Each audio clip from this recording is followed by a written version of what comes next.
Welcome back to Disco Elysium, Night 6.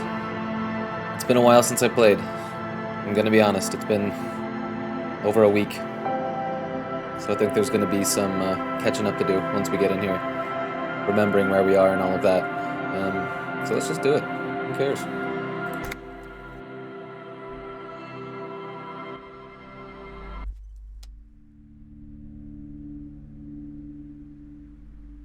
Man, we're well dressed.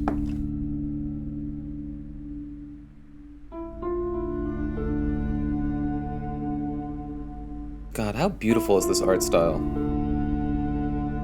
Just look at all the small little boxes and stuff. Just like aggressive paint strokes. So fucking rad. So rad. Okay, so I believe what we did last time was we had kind of just explored the entirety of this place, I think, alone. I think that's all we fucking did. Kind of snuck around back, saw all of the long-forgotten, closed-up businesses. We talked to a charming dice maker who kind of had all of the information about all of the previous businesses and such. Just gave us like this big lore drop, and I think last time as well we had put the hanged corpse, like the reason that we're here in this town investigating that hanged corpse. I think we put it in a big old refrigerator last time and discovered that he had been shot before he was hanged. Bullet lodged up in there. We got to dig it out. It's a gross scene. So why don't we reacclimate a little bit and just see what our tasks are. Oh yeah, we ordered some dice as well. I think we paid a pretty penny for them, but gonna be worth it. Okay, so let's go through this shit. Find the murder weapon. You need to find the firearm that killed the hanged man. Something tells you it will take some time. You could start by identifying the bullet so you'd know the weapon that shot it. After that, keep your eyes open and be patient. Locate a working firearm that shoots 446 ammo. Okay, Dice Maker said that your order will be ready in 8 hours. Pick it up from the doomed commercial area and be sure to have some money with you. Oh, we haven't paid yet. Okay. Wash off the death smell. Take a shower tonight. Yeah, so we just have to, this is pretty much the mission that we did last time, I believe. So we'll finish that up by talking to the witch here. Ask Scab Leader?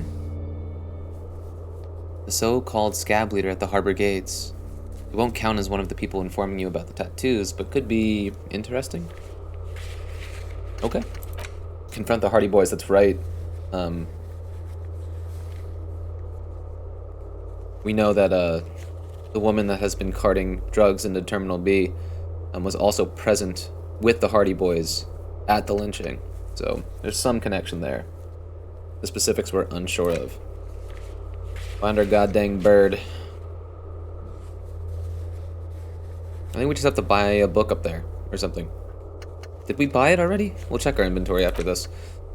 Prove your authority to Titus Hardy. Is that the dice fail? I think it is. Still gotta find some speed. We did get this, I believe. Maybe we'll go do that real quick.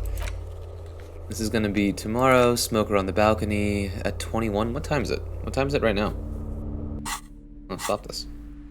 Getting pretty fucking late. Okay.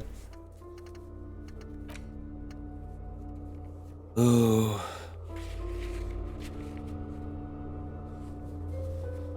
We gotta do that, huh? How much money do we have? We have enough to stay the night. That means we can't pick up our dice tonight, though. Priorities.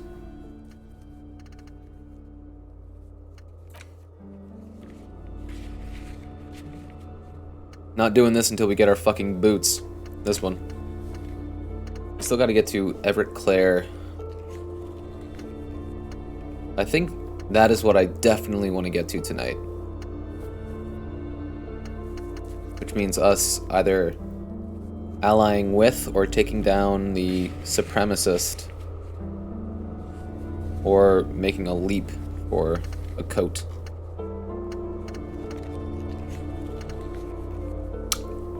Okay. Let's see. Ledger of failure and hatred. Brutal, dude. Why is this yellow? No, not yellow plastic. Why is the square itself orangish? No, I'm very happy with the outfit we have on. Very happy. Here it is, for Renee and Gaston. We'll go drop that off real quick. I'd be surprised if we didn't look at all of this stuff. We did look at that. Map is cool. I think reading books like this passes time.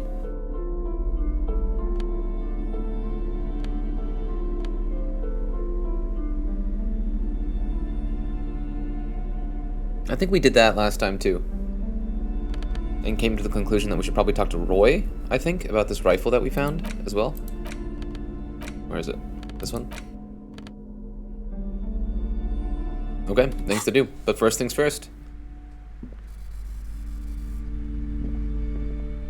What have you found? And also, do buy the books. There may be teachings in them. I talked to the entity you told me about. Her name is Neha, and she's a novelty dice maker. I want to fucking lie to her though. A novelty dice maker? Well, Yes. spit it out. Why does she need the dice? For some kind of sorcery? Sometimes they use the ankle bones of sheep. She's not a sorceress or some malicious entity. She's a businesswoman like you. No, ma'am, I have felt her aura. She is not the one to blame for this curse. She may be involved, but I don't have a way to question the malignant entity further. I do not want to implicate her at all, because I like her so much. Two's the most fun, though. No, ma'am. I have felt her aura. She's not the one to blame for this curse. I don't understand. If it's not her, then where is the source of the doom? How did she explain the curse? She looks perplexed. The narrative she's built herself, it does need tearing down. She's squeezing on the pendant too tight. A drop of blood in her palm. Jesus. Just don't say you don't have any answer yet. The uncertainty is killing her. To hell with it. Perchance you ought to just lie, sire. Yeah, I mean, we're a liar. That's what we do.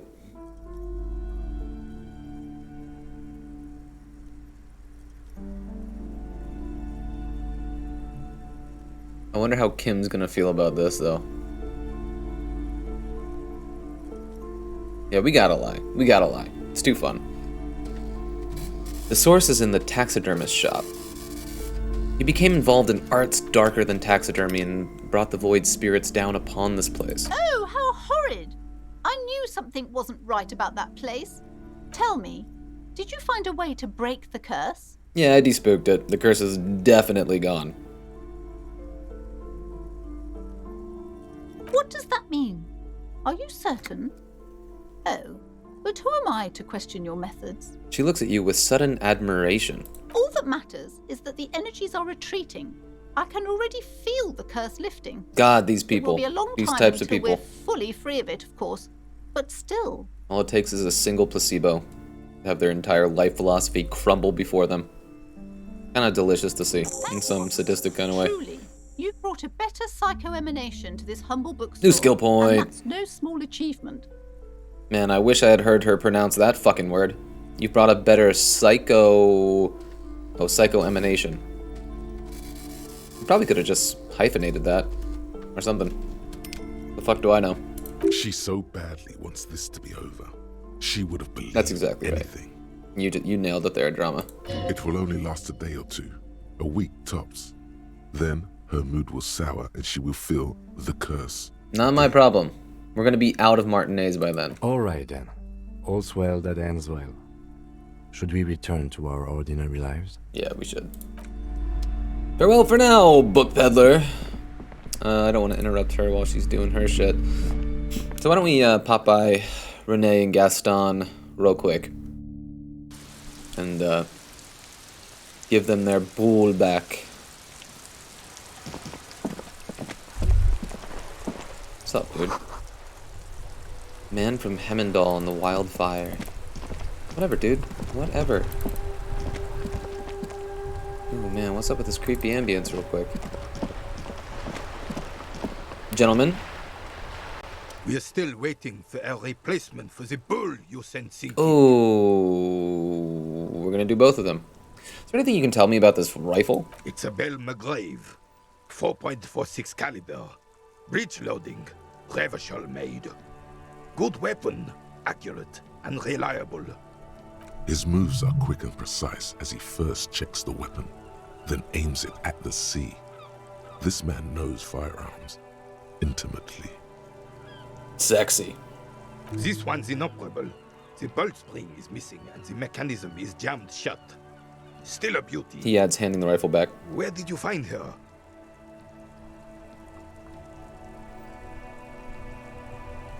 What do you mean, find? This is my rifle. I always have it with me. I understand. Unfortunately, I don't know what else to tell you. These BMs are an antique.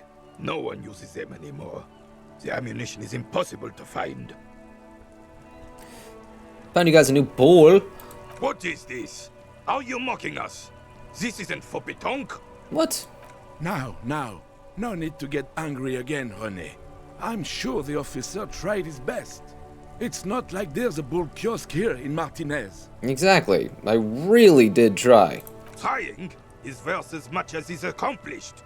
In this case, almost nothing. Fine. You try to right a wrong. It's still a gram better than actual nothing. Thanks, He bro. mumbles something to himself. It seems to be a variety of curses. Over a bull? Bro. Saw the statue of Philippe III near the roundabout. Ah, yes. King Philip III on his steed. A reminder of what Revachol once was. Oh, absolutely. At the mercy of a cocaine-snorting tyrant who emptied the treasury so he could sleep on a bed of gold. A superpower, feared and respected. A testament to what this country can be under the leadership of a true king. Someone who knows how to rule. And how should a true king rule? What was that about cocaine? Oh, old Philip was a big fan of the purple nose candy the nobility loved so much. A cocaine connoisseur of sorts. His egocentricity is borderline legendary. Purple cocaine? You can't even take the responsibility for yourself. How could you fathom the responsibility weighing on the shoulders of a ruler? I think about that point pretty often as well.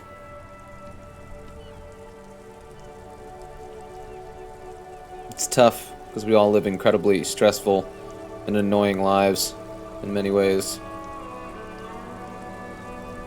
Being in a position like that, I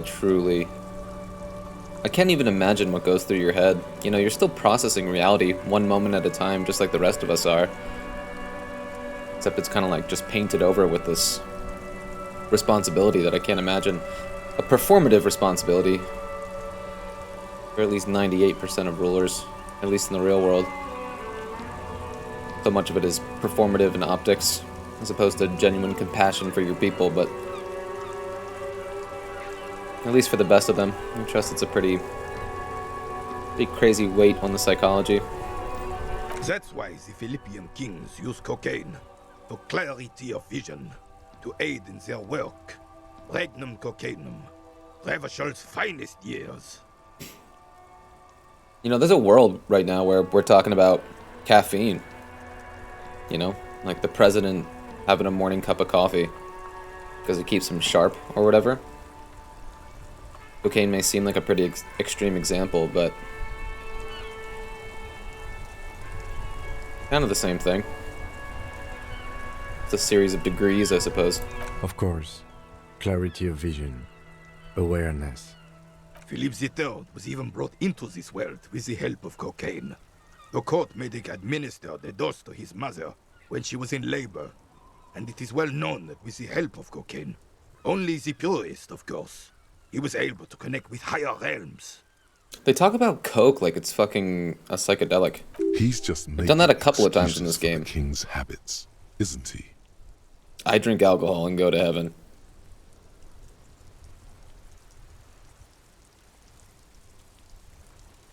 It's gotta be one.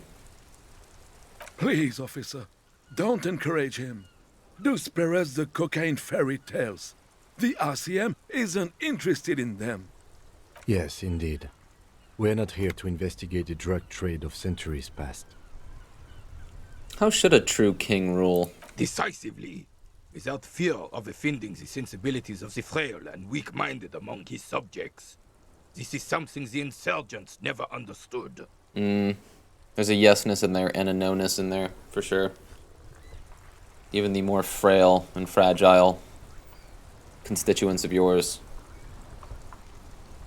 You know, people are just who they are. Even if they have or possess certain weaknesses or something like that, it's still something to consider. At least in your messaging. If not in your decision making, certainly in your messaging.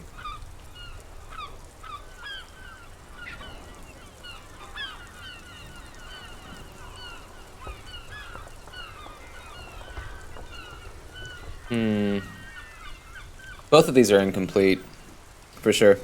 They're both incomplete ideas. Because, like, both of them are true, and they're not incompatible with one another. We'll get some Gaston points here. Seems to me a leader should take care of his people before himself. A nation is only as strong as its leader.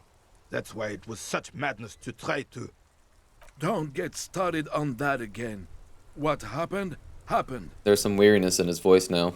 He's heard this rant many times before. The Carabiner doesn't reply, but his entire being communicates unbreakable resolve. Let's talk about something else. Right. Thank you for your time. What do you think about, bro? Hey, psst. Who, me? Yes, you. Word on the street is you're ready to start building communism again. How come there's word on the street? You keep saying things like, down with the bourgeoisie, eat the rich, sodomize the landowners, impale all people who have more than 25 real in their pocket, literally murder all human beings regardless of their political beliefs. That kind of stuff. I literally had this is funny, I've literally had Hassan Piker's Twitch channel on all day while I was working today. So, it's not surprising that this would come at behest of listening to him talk all day. I've said some mildly left-wing things, but none of those. Oh yes, the mask of ambivalence. Don't deny it. You're about to rip it off and reveal the monstrous seven-eyed lamb of global communism that would devour and masticate mankind. Everyone can see that. So tell me, do you have any questions before we fire up the big communism builder? Or do we get right down to it? First, what's this communism even about? Failure. It's about failure. I don't do failure. Of course you do. You are failure. You are communism. Absolutely vanquished, beaten, curb-stomped, shat on. While everyone else is out partying, having a callous laugh, you will reverse the fortune of the workers of the world. Aren't I presently in my thought cabinet thinking about how to become a fascist?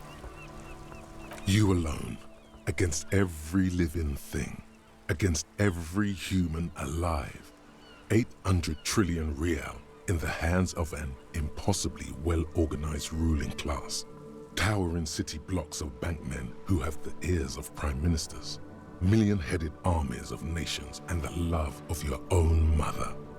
You against the atom, the charm and the spin. Where the whole world failed. Why is this game so Matter well failed written? to bend to human will. Human will fail It's to get just out of bed fucking and tie brilliant. its laces. You alone, single-handedly, will rebuild the dreams of the working class. The last You communist, are the yo. last communist. Now get to work, comrade. Roll up your sleeves and start building communism. Opt in. Yeah. Get the firing squads and the animal wagons ready. Wait, what? Firing squads? You didn't say anything about those. Too late to back out now. You can't make an omelette without breaking a few million eggs.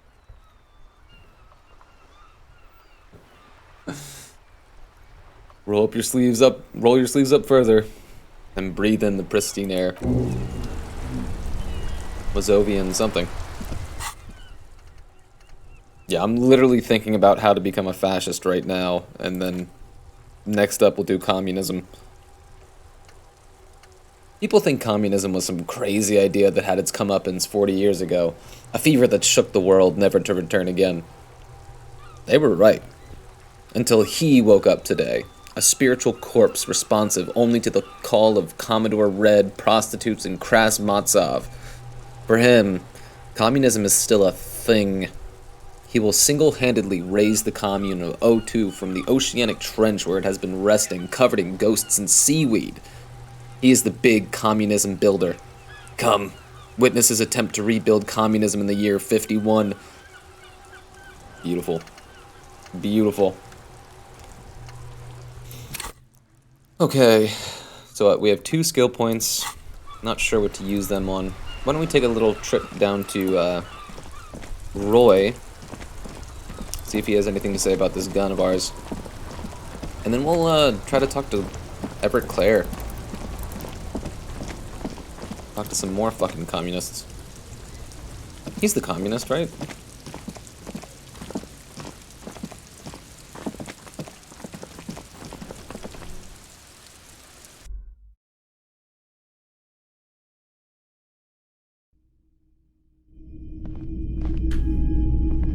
My man. God, the energy in this room is Hello incredible. again. How can I help you? Have I tried this check before?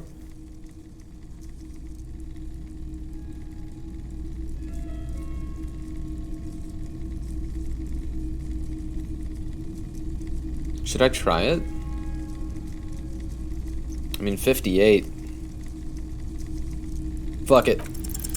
Feeling warm and enthralled by the movement of light. Fuck while yeah, the dude. mind continues to Fuck race yeah. forward. Lucky bastard. He's probably on Parolidon. It's tough to come by on the street. Parolidon? What is that? A drug developed by the military to treat and prevent radiation sickness. It has psychedelic side effects, and it makes your eyes turn yellow. No, we're not gonna freak him out. We want to get our hands on some of this shit.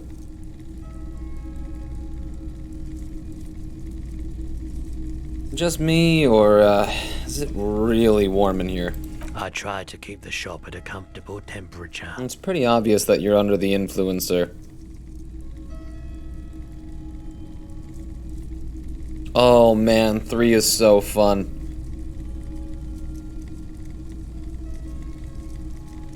Chill out, man. I'm a chill cop who just wants some of what you're having. Parolidon is just something since the People's Pile disaster. He coughs as if to mark his words. I was with the Emergency Relief Brigade. Had to take it for radiation sickness. The People's Pile? What's that? A bad idea. Some poor leftist built a particle decay generator in hopes of bringing affordable electricity to underserved communities. It malfunctioned. Radioactive waste everywhere. Probably some of it in you too. The People's Pile was a Type U particle decay generator that failed. Oh yeah, our immediately encyclopedia stat after rocks, I entering believe. Service, releasing radioactive waste into River Esperance. What is a particle decay generator? A primitive nuclear reactor, also called a pile. Why is it called the People's Pile? That's pretty obvious, huh? Construction began during the Commune of Revachol.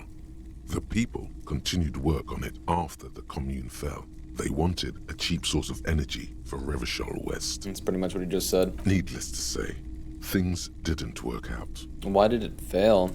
An emergency valve defect resulted in steam pressure blowing the turbine, taking the fuel containment vessel up in the explosion. Both the faulty design and lack of finances contributed to the catastrophe.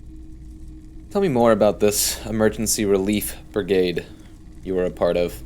We were an all-volunteer force, self-organized, tried to help the fire brigades contain the spill. On the patch, gamma radiation lines crossed with a red drop of blood. I lived by the river since I was a small boy. The Esperance didn't have the art to let it all go to shit without trying to do something to help out. What a fucking crazy voice actor. Great. There wasn't much the volunteer force could do, however. We wasted years in the river mud. Years getting sick. He looks at the spiraling light and stops. Must have been tough. Radioactive cleanup. There's a reason why everyone's tried to forget any of it ever happened, and why no one has tried to repair or replace the pile. So much disappointment, and early deaths. Cancer mostly. And we knew all that was coming even as we were cleaning up as best we could. Whose fault was it that the generator failed? No one's. Everyone's. He sighs and shakes his head. So much bitterness. A For bunch real. of poor people built themselves a primitive nuclear reactor, hoping for the best. What do you think is going to happen? For real. How did you end up running a pawn shop? The cleanup happened 15 years ago. I was young then. Later, my second aunt died. Left me this shack and all the assorted junk in it. So I came to Martinez. People told me don't go there. It's a shithole. I said, people, we just had a nuclear pile meltdown. I'm gonna get as far away from Forberg as I can. Still in the same city, but He shrugs. Thank you for telling me. I like the theory more than the story. Outward movement, not vortices. Yeah, you gotta get in on those vortices, my man. Care to share your Pyrrolodon with me? Have you tried it before? The lieutenant steps away, pretending to admire some of the knickknacks on display. Looks like he doesn't want to get involved. He won't be your knock, but he won't be thrilled about this either. I ride the Pyro every day. Every day. You look the part. Here you go, man.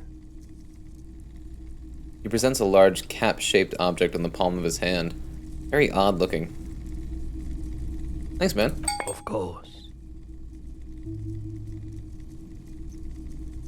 Let's see if we can, Sure thing. Sure, man. Okay. Okay. I thought we had to talk to him about the gun, but hey, we got the, we got Roy's backstory, which is pretty cool. And we got some drugs. Heck yeah. I wonder if we're gonna have a thought at some point, you know. So far we've had one about cigarettes, alcohol, and speed. Like actual side quests of taking them. We got something that is partially psychedelic.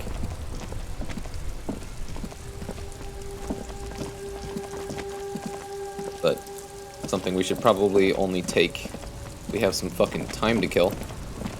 I don't know how useful we're gonna be in an investigation. If we're too afraid to look Kim in the eyes.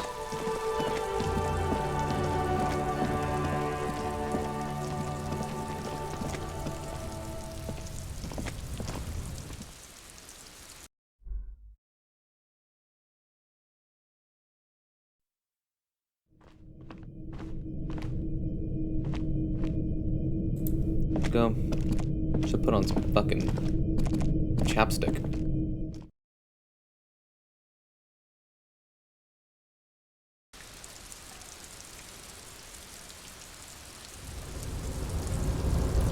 Okay, we're gonna try to make a leap for the jacket. I forget where I do it though. What, dude? What?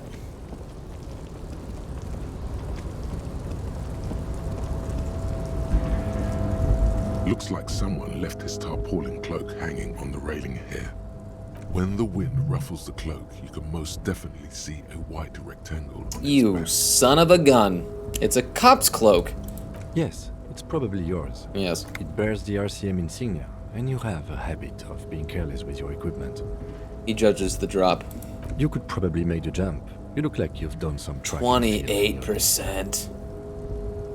We're gonna have to get that. Oh, why? It should be some like athletics thing. It should be a skill that I'm good at, is basically what I'm saying. One of these things. Oh, it is. Okay. Okay. Let's assess the situation, maybe get that percentage a little higher, because the alternative is we gotta go back to Measurehead. And we know what that entails. Look The around. wind is aggressive up here. The lieutenant. Oh, cool looks at pullback. the Look at enormous this. crane towering in the distance over the container yard. I think I just learned this week that this narrator, this is his first voice acting gig.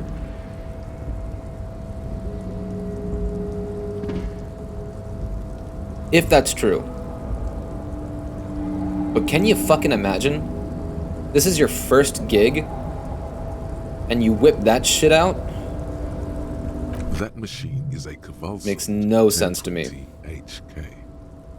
Kowalson 1020 HK. Is it? Kowalson makes a lot of heavy equipment, but this is phenomenal, even for them. And what the fuck's it doing in a shithole like Martinez? But I digress. We were focusing on your cloak here. Oh, we're The gonna wind keep doing that is though. aggressive up here. The lieutenant looks at the enormous crane. That machine is a Kowalson 1020 HK. Motherfucker! Now that's a huge crane. Yes, that's one way of putting it. It's certainly an impressive achievement of engineering. But I digress. We I feel were like there should be focusing on something your cloak. that comes out of that. They even pull back and The shit. wind is aggressive up here. We'll just break the fucking fourth The wall and lieutenant keep having looks Kim at the walk enormous around for crane. the sake of That my machine is a Kowalson neuroticism. 1020 HK. It's just a machine, Lieutenant, like a giant hammer or a pair of pliers. Nothing to see here. Or should I just give him the moment? You know we're I gonna think do all there's a four certain anyway. beauty in this giant pair of pliers. But you're right. We were focusing on your cloak. He turns back to the sad piece of fabric flapping in the wind. The wind is aggressive up here. The lieutenant looks at the enormous crane. That machine is a Kowalson 1020. We're gonna give him his moment to wonder. His eyes trace the crane's contour, as if trying to memorize its majestic shape. Then he notices your gaze. Yes.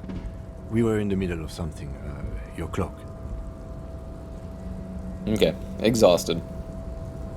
What exactly are we doing up here? I was under the impression we are on our way to meet the king of this castle under siege, Evrard, one of the people we're Evrard. interviewing. This way, we may be able to get around his henchmen. Or it could be that we are just exploring. Do you really think this cloak is mine? Should I go for it? Jump? The cloak? I do think it's yours, yes. As to whether you should go for it, He looks up the ledge at the cold pavement below. well, it doesn't seem too dangerous. 2 meter stops. Whenever you're ready to do it, I'll be right behind you. Oh, shit. The cloak looks like a bag of goodies floating in the wind. So it is a white Who check. knows what its pockets may hide? Yeah, not right now. Because I'm gonna fucking save.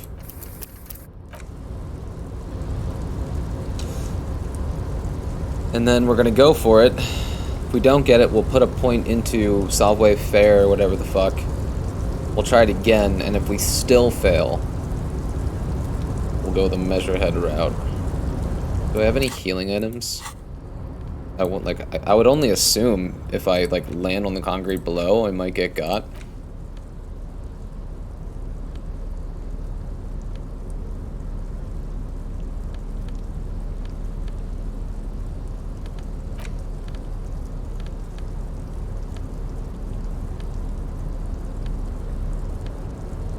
Okay. Nothing's gonna help us. Let's do it, dude. We still got a fucking almost third chance. The tarpaulin cloak with possible RCM markings is still caught on the railing. Here we fucking go, baby.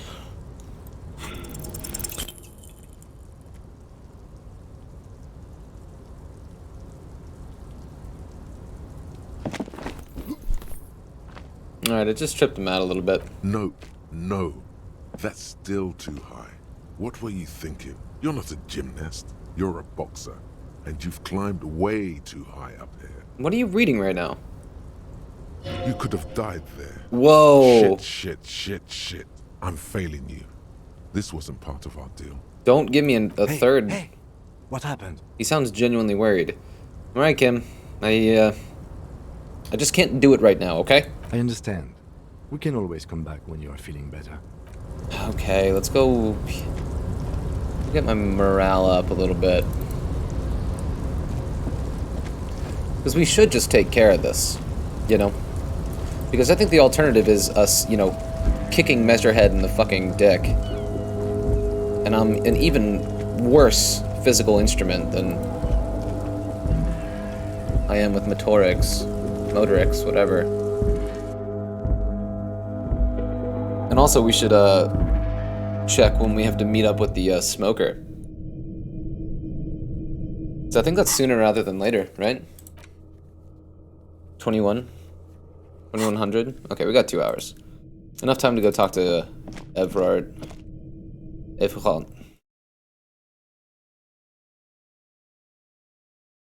Or we could go try to kick Measurehead in the dick. And leave it up to the RNG gods. Sounds kind of fun, TBH. Get saucy bitch up here. Just chain smoking all day. Everyone's blood pressure and Revachol is through the roof.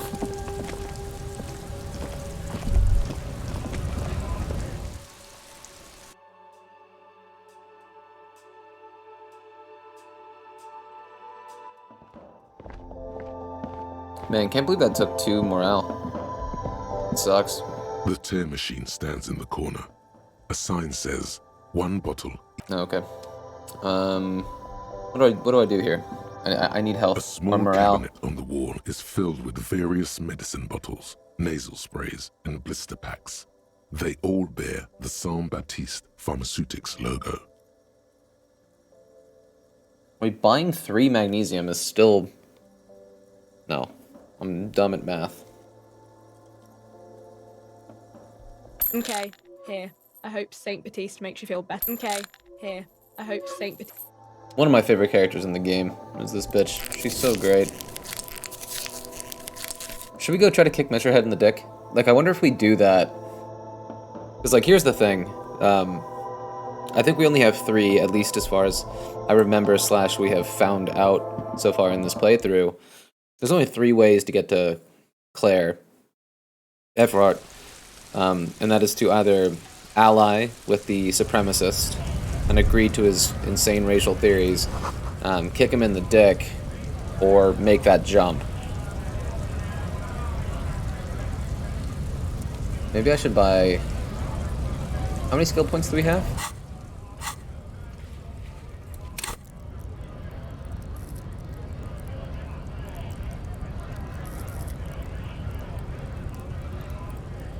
Is endurance how we get more health?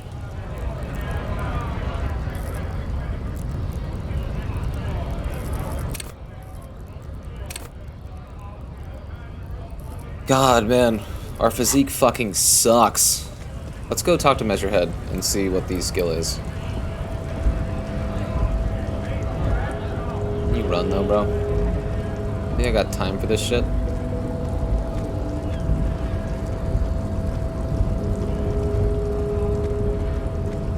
Bro. Your race descent has only worsened since I last saw you. You have really let yourself go. It's not even worth trying. It's not even worth trying. Our options are make the coat jump or become a racist. I'm sorry.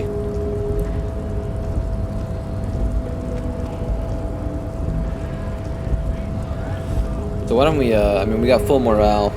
Let's go try to make the jump again. I mean, I got 2 skill points. Honestly, I could pump both of them in.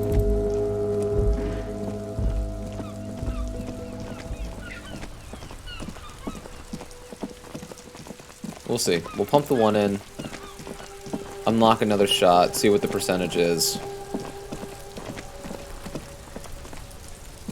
Because then we would just have to buy some more magnesium if we wanted to do it a 3rd time.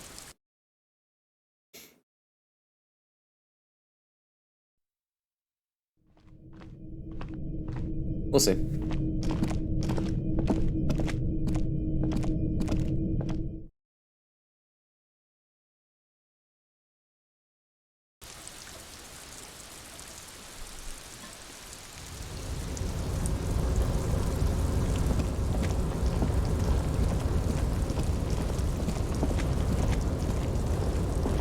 Since I haven't played this game in like over a week, there was like a gigabyte patch that I had to download. I wonder what that's about. I know a lot of the people playing on console are having a pretty fucking rough go of it, with some glitches or some crashes and shit. But I haven't noticed anything. Nothing weird. What do we want? It's this one, right? Just double check. A tarpaulin cloak with possible RCM markings is still caught on the railing.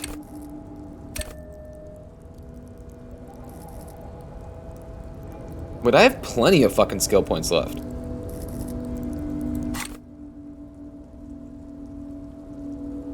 %42%. Let's do it. Let's do it.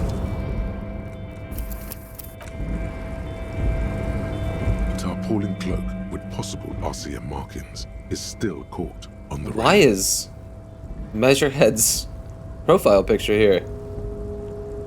Is it just a weird glitch? After I just said I had basically no examples to offer in that sphere? Hey, whatever. Who cares? Here we go, baby. Here we go, baby. Fuck yes, dude. As you leap in the air, a chilly breeze engulfs you, sharpening your senses. Close your eyes. Let your senses take in the world around you. Ankles tingling from the tension, blood roaring in your ears. You are ready for your rendezvous with the concrete pavement below. Continue the voyage through the salty air. Heck yeah, dude. As the concrete floor welcomes you, you realize it's been a while since you felt so alive. Alert, capable. Must be the adrenaline. Heck yeah. I knew you could do it. My Aww. climbing down might not have been as disco as your jump, but at least we can explore the harbor now. Nice. Nice, dude. Man. Little anime girl who has a crush on you vibes. That's all Kim Kitsuragi is to me. And I'm here for it. With your feet firmly planted on the concrete, the noise of the harbor rushes back in. I'm glad to have that in our past. Nice. Okay. Let's check it out. New threads, dude. Honestly, I think it's gonna go pretty fucking well, especially if it's open here. I think it's gonna go pretty fucking well with our mesh thing.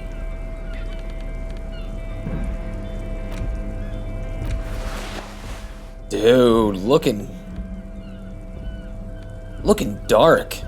I'm in. Just gotta get rid of these fucking yellow pants. I'm so into that. Yeah, man. Harry's looking so fucking cool.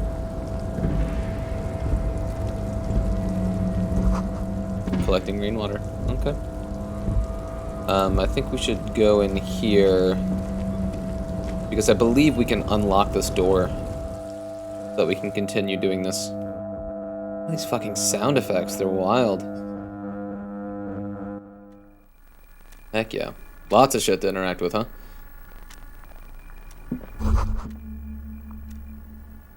A giant aspirin on the pillow and a pattern of coffee rings on the armrest. What happened to me?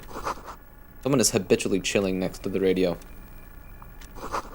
The radio is emitting strange buzzing sounds. Why are they strange? That's what radios do, man. An imposing combination of a punch clock and a payphone is looking down at you from the wall. A note on the side says, "Tokens unavailable due to strike. Use change." We don't have anyone to call. Let's save it until we do.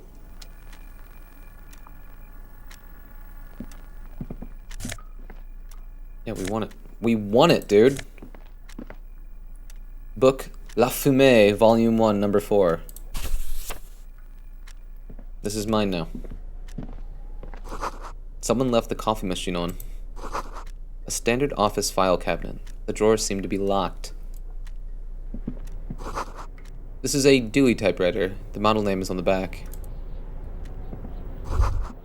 Every worker equals member of the board is written at the top of the flyers. Propaganda. And at the bottom, the union logo and demand democracy. On second glance, someone has forgotten to properly close one of the drawers. It's unfortunate for the union to just leave their paperwork lying around like this.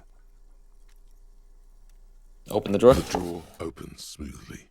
Inside is a well-organized selection of brown folders. Browse through the folders.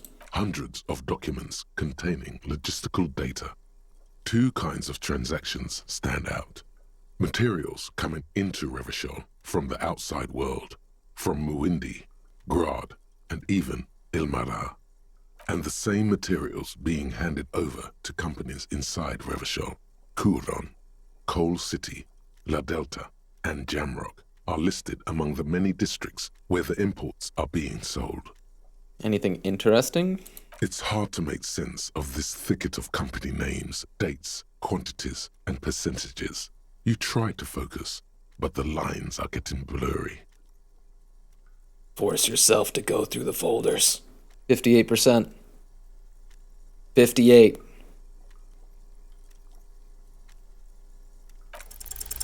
Look how blurry all the lines in these papers are. How unwieldy your own willpower is to yourself. Dude, it's we You're always like roll a an 1 and a absurdist 2 samurai, when we fail. Focusing through not focusing. God, we really fucking failed, huh? We even have a +3 modifier. That's rip.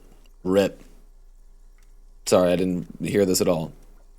Look how blurry all the lines on these papers are, how unwieldy your own willpower is to yourself. You're like an absurdist Sumerian monk, focusing through not focusing. Hermeneutics was almost within your grasp, but now only vague letters float before your eyes. Less meaningful, but aesthetically more pleasing. If I let my eyes go completely out of focus, all shapes start melting into each other. Is that what you're doing with those folders over there? Yes. Right. This is probably not relevant to our case. No, it's gotta So be, We're not dude. investigating an accounting mystery. We got 3 other fucking skill points. And Volition also gives us something else, right? It also gives us a morale bump. Right? It's worth doing. It's worth it. We have 4 of them. The drawer slides shut. The file cabinet stands steady as ever. 72%. And the unlocked drawer slides out to greet you.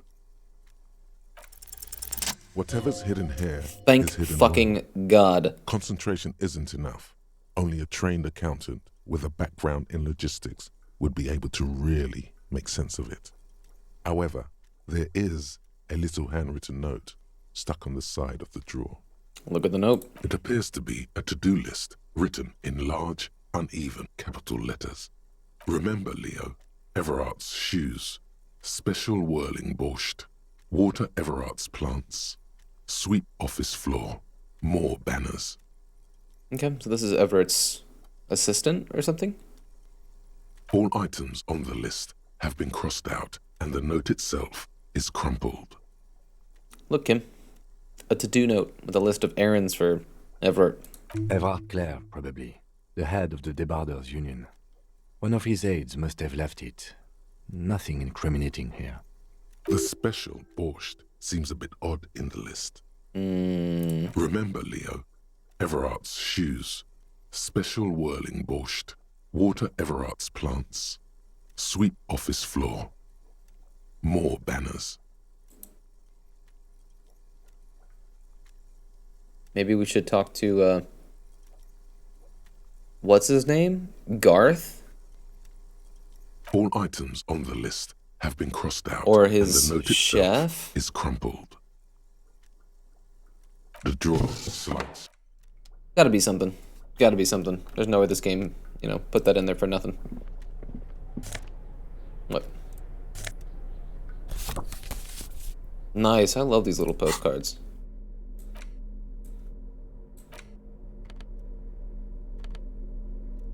Which one? Didn't we just get this one? This laminated postcard offers a glimpse across the river. A little more than a decade after the war, the eastern bank is already fully renovated. The hillsides are lush with gardens and residences. Someone's parked a small beige airship by the fountain. This postcard will sell for a pretty penny. Heck yeah, dude. Yeah, 450 real. That's awesome.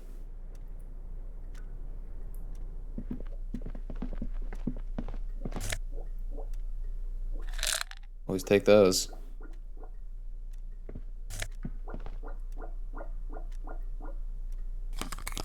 We gotta check it out.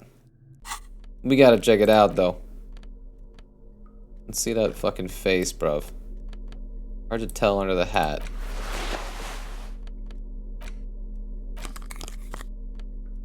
They're way cooler. They're way cooler. They're way cooler. And we got plenty of drama, right? That's what it takes away. We got plenty of drama. Who fucking cares? Look at us.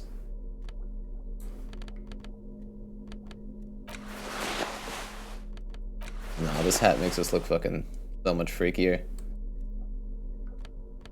Looking good, dude. Looking good.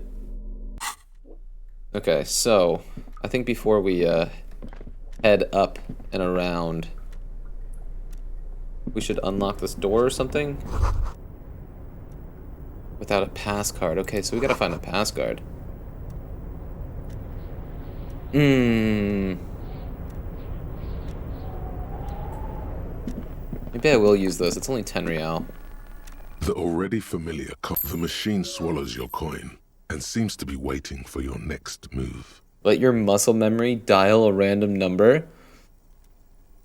It's unclear whether you actually have muscle memory. Right now, your finger is just drawing vaguely occult patterns in the air. Another 1 and a 2 on the dice. Oh, God. This game has it out for me. Useful patterns? Undoubtedly, no. I might try this again later. Sure, why not? Muscle memory is a tricky thing. Fuck you too, game. That's it.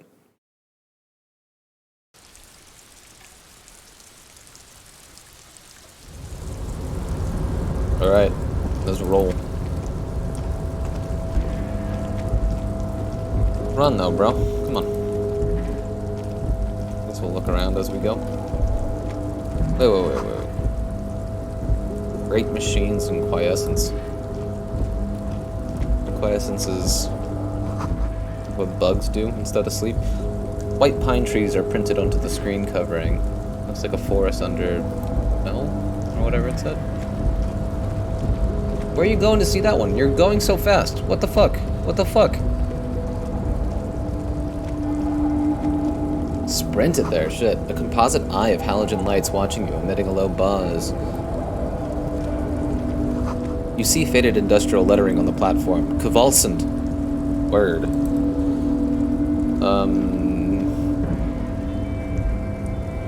Anything fucking interesting? What is this? Money.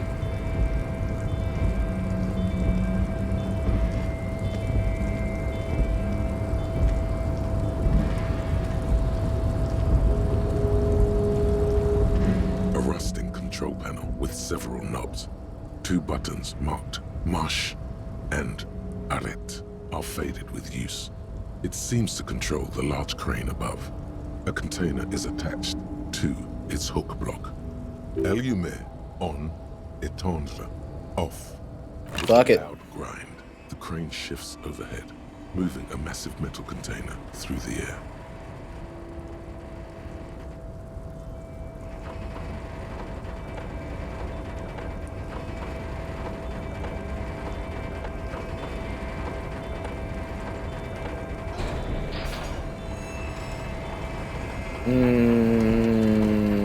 Okay, whatever.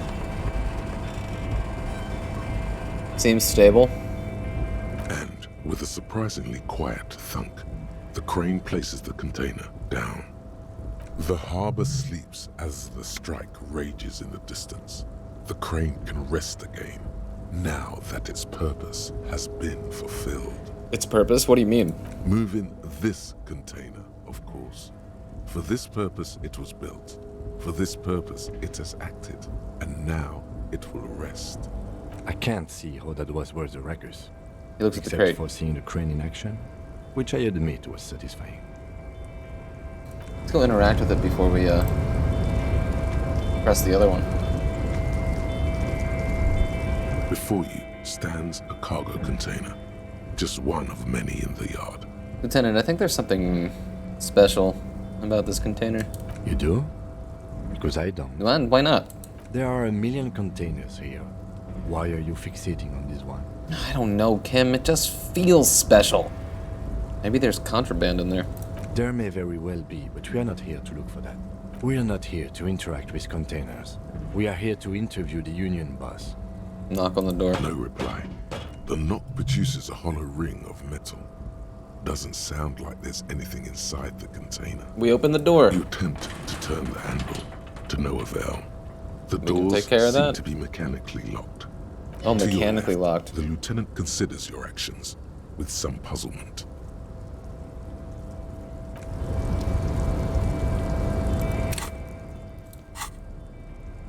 I can't pry it open or snip it open. They specifically say chain You're cutters. back before the cargo container. You attempt to your left. Okay. Okay. Whatever. Push the other button. Down here, bro.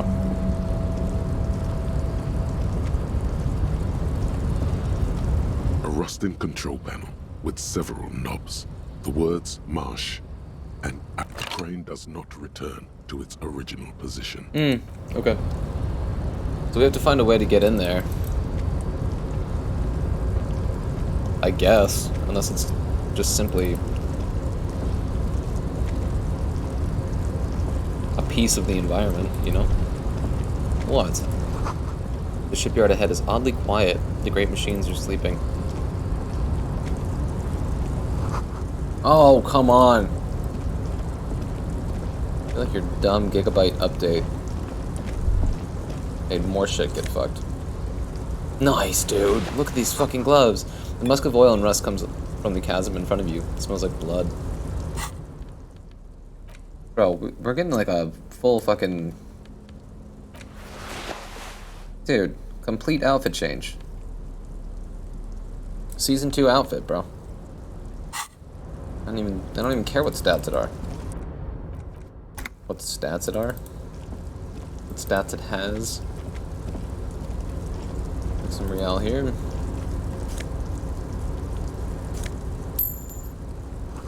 Industrial-sized thermos. Smells like burnt coffee.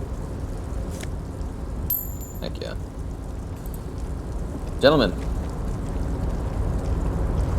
The banner sags under the weight of rain and snow. White waves on red. New friendo? Container, container, I'll turn you nice and red. Container, container, put the logos on. I always, like, when it comes to having, you know, in the script it says, you sing this line. The writer doesn't come up with the melody line. Does he? Or is it the actor that whips it out? Because that was shameful. The lyrics to this container song are being made up as he goes along. The accent is so thick, it's impossible not to notice he's Ubi, from the vanishing peninsula of Ubisunt on Muindi. Container, container, used to be Wild Pines. Container, container, now belongs to Everard. I'm getting chills by how bullshit that is. The tiny man is so engaged in his work he doesn't notice you. Hi! Everard, Everard, Everard, he looks after everyone. Huh?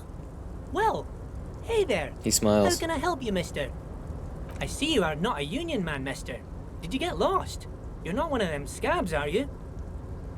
A shadow passes over his kind face. What is it with you people and scabs? Actually, I am, yes. I even said so to Manana.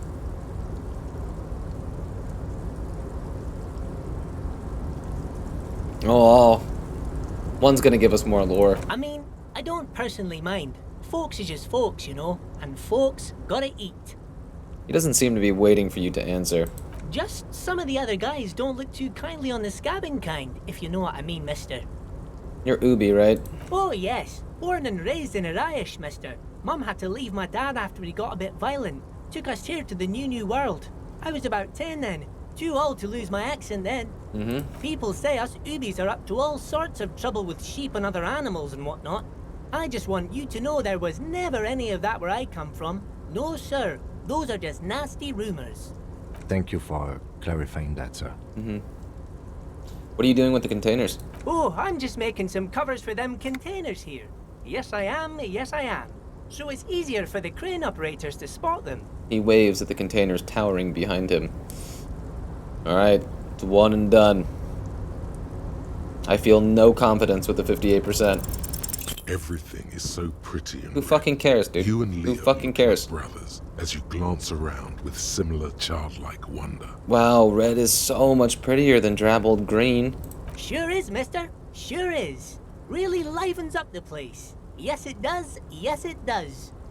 I had to break this bonding moment, but the red containers mean they are replacing the company livery with the union livery. Thank you, which means Kim. this strike isn't gonna stop anytime soon. Where is everyone? The harbor's completely empty. Oh, most of the guys are down at the gates, keeping the scabs from coming in. He leans in with a confidential look. We're on a strike. The whole union is. You don't have to work when you're on strike. Ha! We haven't worked for 2 months now. So no one is working? Not everyone is down there, of course. He chuckles. Mr. Everard is in his office, where he always is. And Jean-Luc is guarding the gate. Jean-Luc? Do we know Jean-Luc? Oh.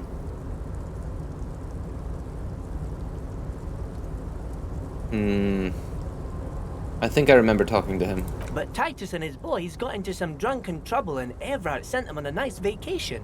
For a week or so. He stops, but seems eager to tell you more. What trouble did Titus and his friends get into? Oh, I'm not really supposed to talk about that. That's union business. He smiles and leans closer. Him and his boys stirred up something in town. Probably drank too much and got into a fight or something. I heard Mr. Everett telling them to take some time off. Oh, Leo. This is the guy whose note we found in the filing cabinet. But what did they actually do? I guess the boys got a bit too rowdy and had to let out some steam. I don't really know the details. That's just how boys are, you know. Another chuckle. I haven't did been it. in a fight since I was in middle school. Easy, Leo. Let's keep this on the heart ease. He looks to you for assistance. Look at him. It's not going to be anything useful anyway. Don't fight it. Better to go with the flow. Okay, Leo, let's hear about this fight you got into. I remember I was the runt of the class. The bigger boys Great always laugh. used to pick on me. You see, I had a bit of a temper back in the day.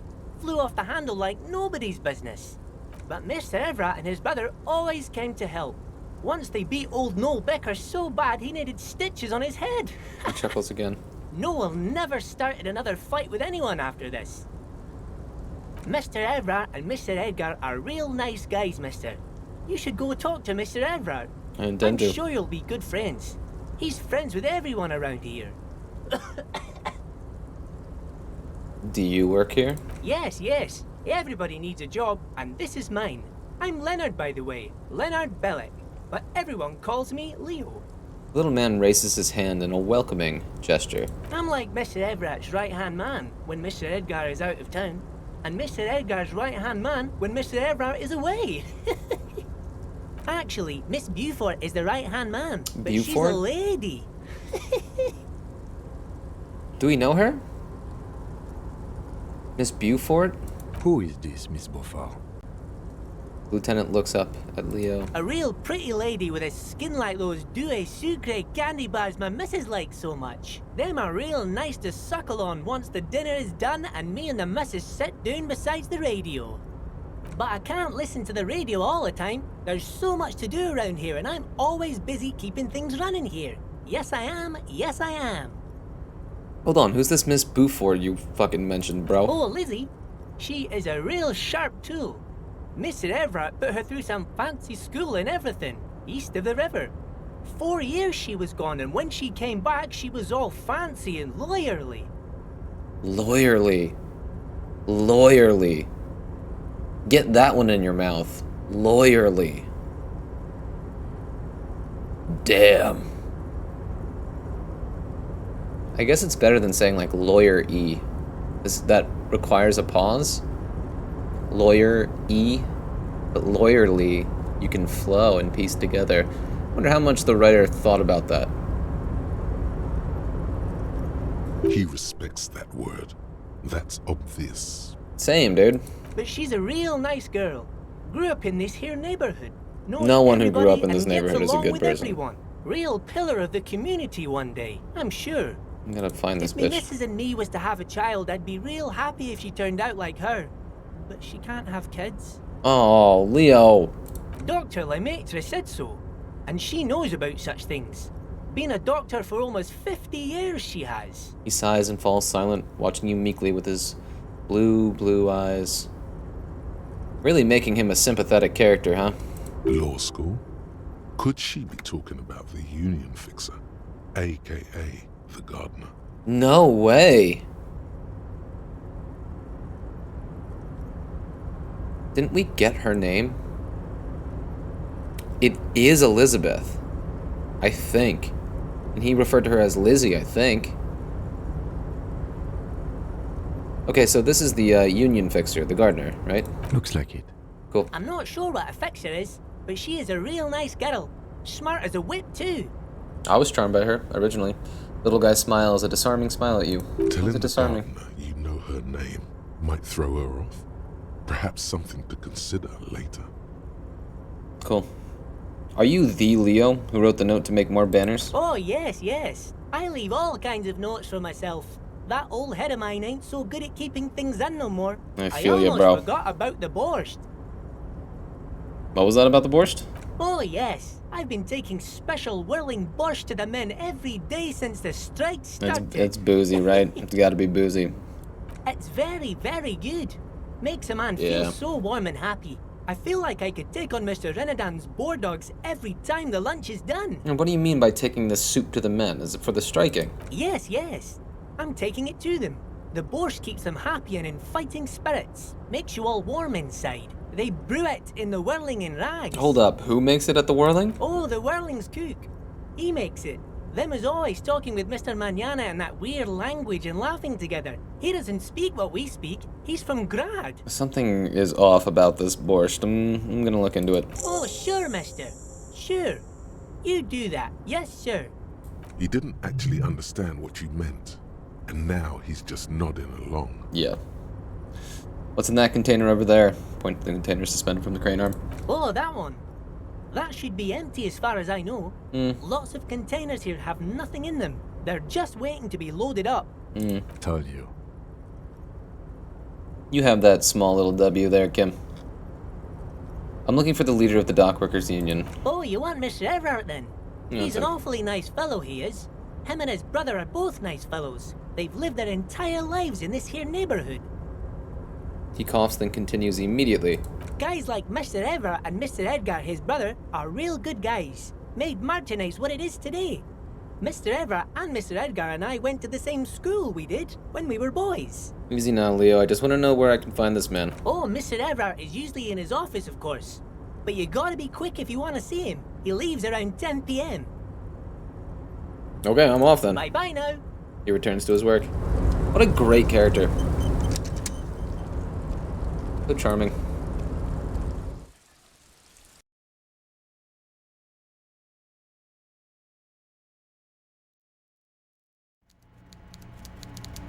Now we'll meet the man himself. And trust me when I say he's a presence. The coffee in the giant thermoses is still lukewarm. Look at him. A stair made of pallets leading up. Look at the man.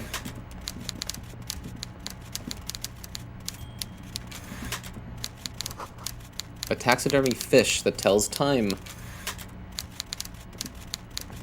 Before you Look at that boy. of a man seated behind a large desk. He looks up from his work, not the least bit surprised to see you. With great effort, he straightens himself up in his chair, yet says nothing. He simply stares at you. Whack power play. With a mixture of expectation and impatience, well bottled. You in charge of the dock workers? Welcome, Mr. Dubois, Mr. Kitsuragi. What a It's good of you two to stop by. Please, have a Dubois? seat. Is that our name? Harry Dubois? Do we know that? What a fucking cool name. He gestures to a tiny chair opposite to his giant desk. It's all about the power plays, huh? I'm Everard Clare, head of the Debarders Union here What a at brilliant Martinez. voice. The man relaxes into his chair and continues. I'd offer you my hand, but unfortunately my health prevents me from getting up. You understand? He looks extremely comfortable. The tiny folding chair, on the other hand, looks like a torture device. You go ahead, detective.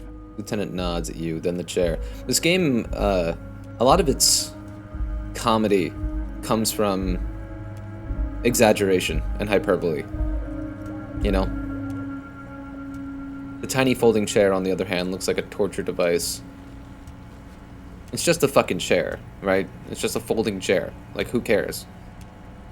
But to, like, have Harry just in his head, just make everything as dramatic and Shakespearean as possible, just so funny. It's so funny. This game really hits on that bit of comedy. It's appreciated. Whatever he has in store for you, it can't be good, he thinks. I'll do my best. Forget about that.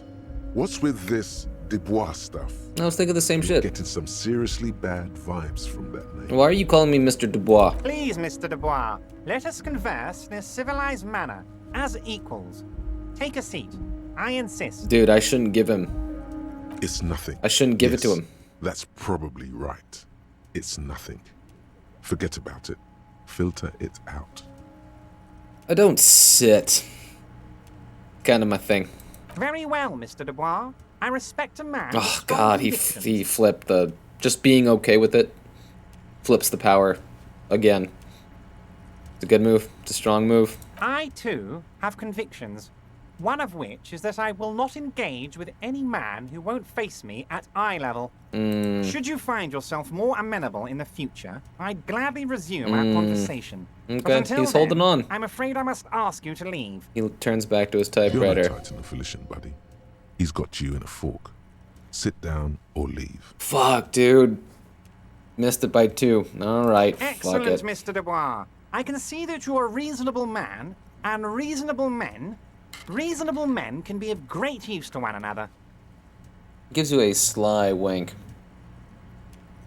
Try to wink back, of So course. tell me, how can the head of the Debarders Union help a representative of the Revachol Citizens Militia today? Man, how good is his voice actor? The chair you're sitting on has got to be Fuck! the most comfortable chair in the world. It's violating your backside.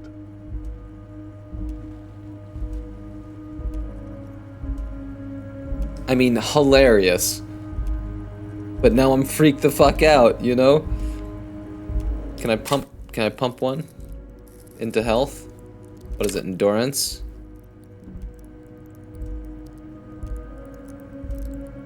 Nah, no, let's let it ride. Let's let it ride for now. If we get got, we get got. It's cool. Oh, by the way, I heard you got a rather rude reception from a certain Lawrence Gart. Some people have no manners. Gart. I think I called him Pains me to Garth. say. This should take care of that nonsense. He points to a giant novelty check on his desk. It's absolutely comically huge. It should be sufficient to cover your expenses for a few days and patch over your differences with a cafeteria manager. No, we are Go not ahead. going to be beholden to this slime ball. He points at it again. Wow, that's 25 real. That's good money. Wait, you know You need it. you know Gart? Yes, I know Lawrence. He's a real character. No union man in him. A real piece of work, that boy is. With a grin, he points to the checker game. It's like you're on a game show. At least don't thank him for it.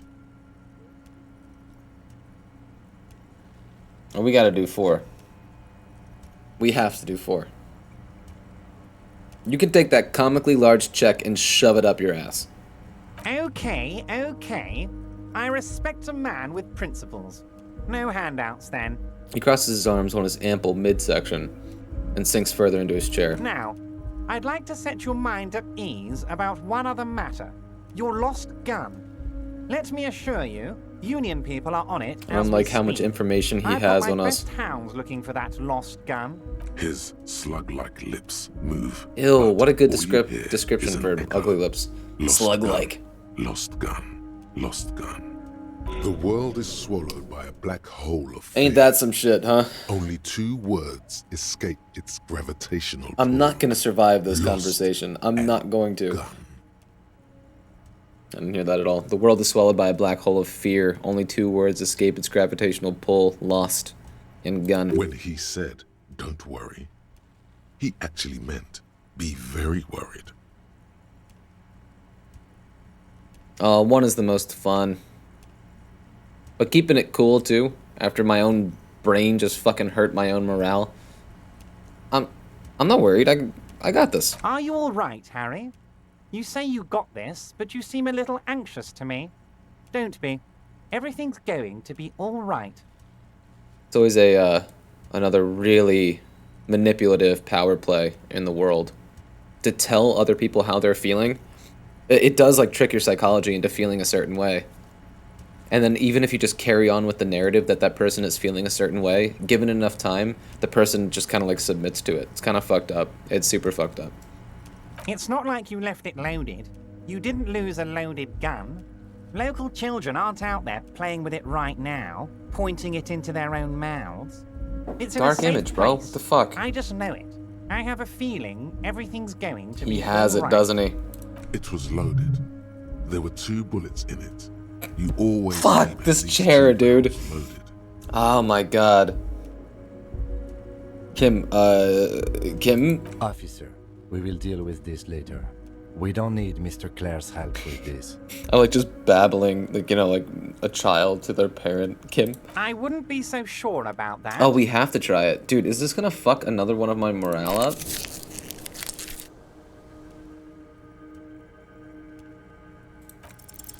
Who does this guy think Dude, you are? this Ronnie the probability Rocket? doesn't make You any ain't fucking got no sense. lost gun, It makes no unpaid sense. bill, or forgotten name. You're the bad cop. You're probably more corrupt than Wait, him. that's it? That's my point of pride here? I don't want to sink deep into the folding chair, because that's gonna literally kill me. Fuck yes. You're Fuck part of yes. the old guard, the ancient guard, the most corrupt, unholy cops in the land. Chill out like the black dragon you Dude, if this fucking kills me, man, and then I fail this roll the next time, this game would take 2 points of my health. With this fucking folding chair. I'm putting 1 into endurance. I'm doing it, dude. I don't give a shit.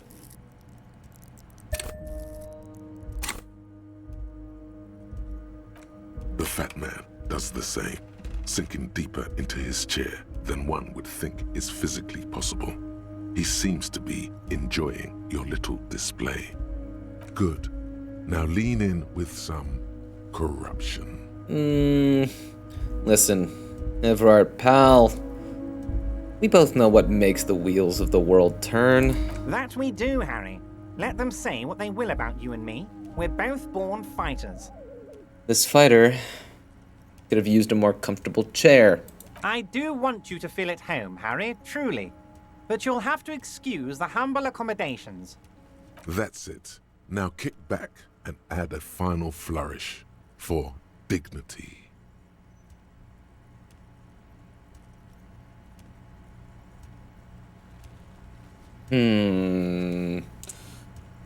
I'll admit to not understanding what 2 means.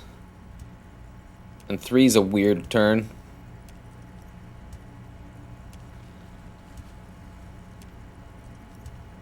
Two, I think, is the most fun. The wackiest. This is a worm's lair, and we both know why I'm here. To help grow your horde. You strike me as a reasonable man, Harry. I like that in a lawman. Lawyerly. Let's cut to the chase, shall we? What can Everard Clare do for you? I think we'd like to ask you a few questions. Don't you think so, Detective? The lieutenant looks quite fed up with the situation. Somehow you managed to get yourself out of this one. Now quick, keep the momentum up. Ask questions. Heck yeah. Whatever you do, don't ask him about the gun first. You don't want him thinking you're scared. I'm told the Union is involved in the local drug trade. What? Harry, how could you say that to me? You know I appreciate a joke as much as any jolly fat guy, but I can't take slander. Are you actually investigating this? The reaction appears to be sincere, but it's impossible to tell with this guy. We gotta lie. It's our shit. We gotta lie. No, I'm not. You've hurt me, Harry. Me, a friend. The man rubs his temple. What? He perks up. I trust you, like I trust all my friends. Dude's and a fucking I know loser. You'll never talk to me about this again, because you don't want to wound me. So do what you want, and let's change the subject. He's hiding his real reaction beneath courtesy. Thank you for your understanding. We will continue to do what we must. You too, Lieutenant. You know, I like you, but you never were my favorite. I'm a Harry guy. I'm Team Harry. Dude, he knows he can butter up Harry. He knows he can do it. None taken. Did we have anything else to do here, Harry? We should not talk about the... We'll talk about 1 and 4 last. Aren't you going to ask me how I got in? Harry, honestly, I'm just relieved you didn't get a hernia. A man your age... A man my age? What are you implying? I'm at the peak of my abilities.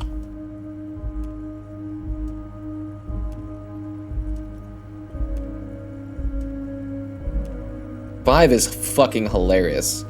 For Harry to say, alright, enough wackiness. You know some shit is off the wall. You did look like you were gonna collapse and die when I told you about your lost gun. Anyway, I assure you, I am a very well-informed man. Information reaches me before I even get the chance to request it. You called me Mr. Dubois. Why? Of course. Let us dispatch with the formalities. You call me Everard, I call you Harry. That's what the hanged corpse called you. Harry. So that's really my name? My God, so it's true. I didn't want to believe it, but you are a fantastic science fiction amnesiac cop, aren't you? What are the odds of that? I think the odds of that are very low. It might be a good idea to hide your confusion. I mean, see what his game is first. My memory is fine. Just testing you. So good to hear that, Harry. Apparently my sources were wrong. However, if you did have a spot of memory trouble, I could help you out. With my big fat folder. Words flow like a river. I don't want anything to do with his big fat folder. Words flow like a river of honey from his lips. I guess word has already reached him. No matter. No harm done. It's just a brown folder. You can't make out what's written on it. But I succeeded. Oh, man. Is that how my players feel? When I'm DMing? And they roll really high on perception? Or they roll really high on something that they simply, like, there is nothing to be seen? And you're just like, you're absolutely positive that you see nothing. It's become like a meme at the table. Are you trying to tell me you've gotten hold of some of our documents? The lieutenant inspects Everard over his spectacles. Mr. Kitsuragi, would you mind? Me and Harry are talking about his lost identity right now. Oh, God.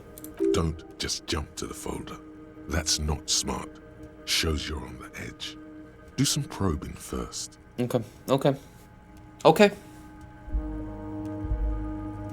Oh, but I can just succeed it, though. So I fucking think. And then I roll a 1 and a 2. Okay, we'll do some probing. Let's get this straight. What is my full name? It's Harry. Harry Dubois. Okay, I like it. I can work with that. And I can work with you, Harry. Now, what else can I do for you? Do you know where I live? But of course, Harry. Your precinct is the 41st and you live in Jamrock. You're a Jamrock boy. A long way from home, but that's okay. He doesn't really seem to know any more about it. Do you know anything about my family? Do I have a wife or kids or... Family? Harry, you're not a family man. There's not one peep of family in here. Unless you think you're a family man. Do you strike yourself as a family man, Harry? I think I do. I'd be a wonderful father. Well, yes. I'm sure you're going to make one little boy or a girl very happy and proud one day, Harry. What kind of cop does it say I am? Harry, you're not simply a cop, you're a star. A bright shining star in the drab law enforcement sky, outshining all other stars. You're a superstar. Oh, that's what I like about you, Everett. You get me. Of course I do, Harry. And I'm gonna help you shine. I'm gonna put you on all the big stages, your name in giant neon letters. Harry Dubois. He's probably just making a guess based on your recent activity in Martinez. Where did you get that folder? Ah, this? My friends in your organization gave it to me, Harry. This translates into, haha, you guys are so corrupt. I find that very suspicious. May I have a look? I'm afraid this is meant for Union eyes only, Mr. Kitsuragi. I'm sure you understand. Please continue, Harry.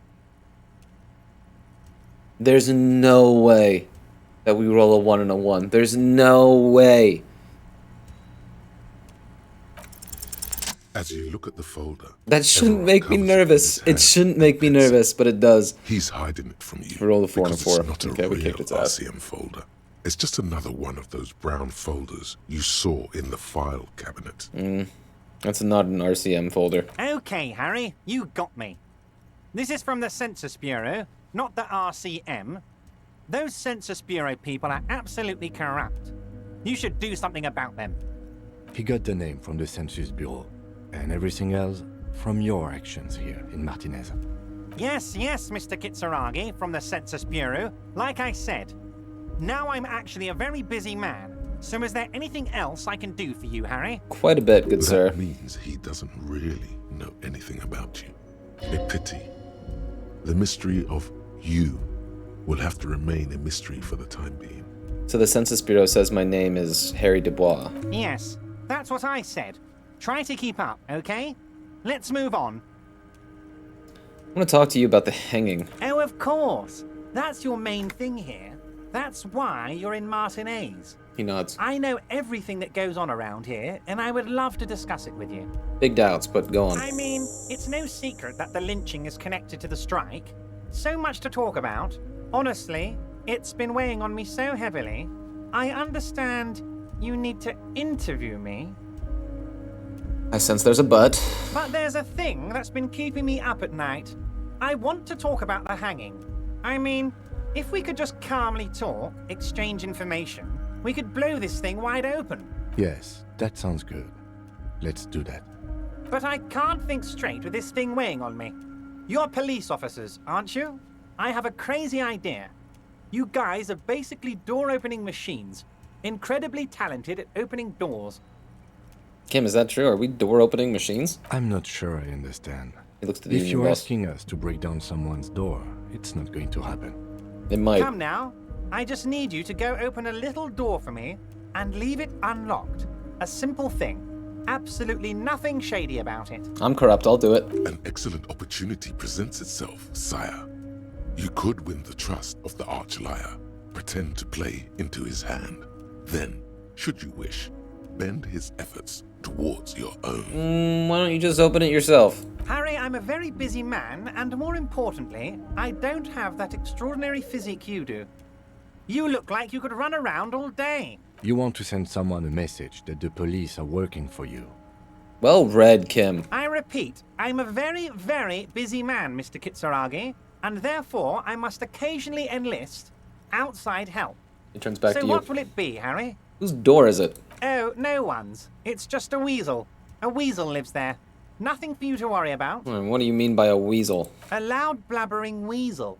When weasels feel no one is watching, they start acting foolishly. He removes his glasses and rubs his nose. Just go there, unlock the door, and leave it open. It's been such a burden on me, Harry. I just want this to be over so I can discuss business with you. He puts his glasses back on. I bet you don't even know anything about the hanging. Harry, my dear friend, I am what people call a local bigwig. I know everything that goes on in Martinez. Damn it, fine, I'll look into it. We need to talk about that murder. Fantastic, my friend. Just let me know when it's done and we can take our friendship to the next level. He flicks his fingers. What does that mean? Like that? A weird nervous tick? Is that what you're doing right now? You can get the key from Manana. He's down by the gates. Okay. Manana's like a free agent in the Union. Special operations. Hardened socialist. A real free thinker, too. He'll tell you precisely where the door is. One last thing, Harry. Just open the door. You don't need to go in or anything. I just want that weasel to come home and see the unlocked door.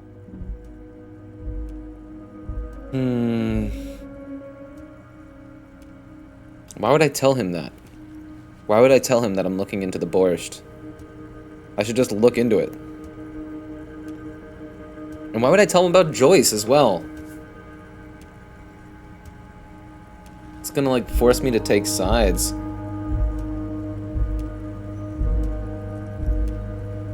We'll start here. What's in the container that's outside your office? My dear Harry, there are literally millions of containers in this harbor. I couldn't possibly remember what's in all of them. There's something special about it. It was attached to the Kowalson crane. Harry, you smooth-talking son of a bitch. Time is a precious resource, and You smooth-talking son of a bitch. Smooth talking. Maybe that's the way to go about opening the container. We're gonna have to try that on the way back. Try You smooth-talking son of a bitch. I met Joyce, the company representative. Oh, that's very nice. I haven't gotten around to her yet. I'm very, very busy, you see. He just a button on his I hope sleeve. you're getting along. One thing I want to make very clear, Harry, is that this is not some kind of union versus corporation situation. Everyone is just pals here. Just pals? Yes, we're all trying to do what's best for Martinez. Don't feel like you shouldn't work with her just because you and I are such good friends. I'm not a jealous guy. What happened to the previous negotiator, Mr. Galmont? What do you mean, Harry? Nothing. I let him go. He made concessions for the company in previous negotiations. Why would you let an ally like that go? He's an old man, Harry. I wanted him to spend more time with his family. God knows how long he's got left. You call them a midget. Harry, I have little people in my organization. I have black would never friends. Call someone a Same midget. energy, dude. What is this? Gross. Honestly, I'm beginning to think you're a midget, Harry. I'm only kidding, Harry. You're not a midget. No one is. We're pals. Oh my god. This fucking guy. Joyce said the previous union leader vanished under suspicious circumstances. Vanished? Harry, the woman left her casserole in the oven and couldn't make it here in time for the voting. Oh, did I leave my casserole on? Better go home and check. The election can wait. When she got back, the whole thing was over. Wait, there was no mention of a casserole from Joyce. Funny, Joyce didn't mention any casserole. Harry, Harry, Harry. Do not fixate on this little matter. He flicks his fingers. Maybe Why is he it was always rabbit doing stew, this? Or a hairdryer. Or an iron. The point is, her heart wasn't in it. Mine was. Everett, Joyce seems to think the union is lowballing her. Yes, yes. Low-balling, of course. He's suddenly very serious. This isn't a casino, Harry. Real people, real livelihoods are at stake here. But everything's a casino for those rich types. His expression makes it clear. This is childish and irresponsible behavior. Why haven't you let her in to see you? If she actually wants to see me, she will find a way. Any good negotiator would. And I just don't have anything to discuss with a bad negotiator. It's a fortress. He knows she can't get in here. He doesn't want to see her.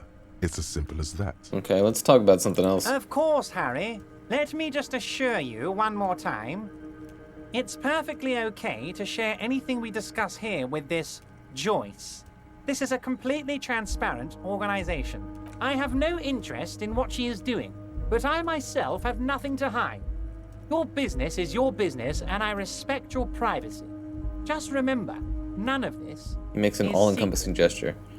Yeah, sure, Tell dude. her about all of it. My brother's picture, my singing swordfish clock. He looks around. Tell her how overweight I am and how I'm helping you find your lost gun. He brings up his Tell weight her and his about physique all the everything. time. Everett doesn't mind. It is rather interesting to tell people things about each other, isn't it? It was nice telling him about her right now. Gossip, bro. The drug. Yeah, fuck 3, dude. We shouldn't tell him that. I don't know what that means, Harry. Shady brew? There are so many moving parts in my operation, I can't keep track of them all. You know what? Don't even tell me. Whatever it is, do it. Surprise me. He reconsiders. Just one thing. If you can, make it even shadier. He sincerely has no idea what you were talking about. And he doesn't care either.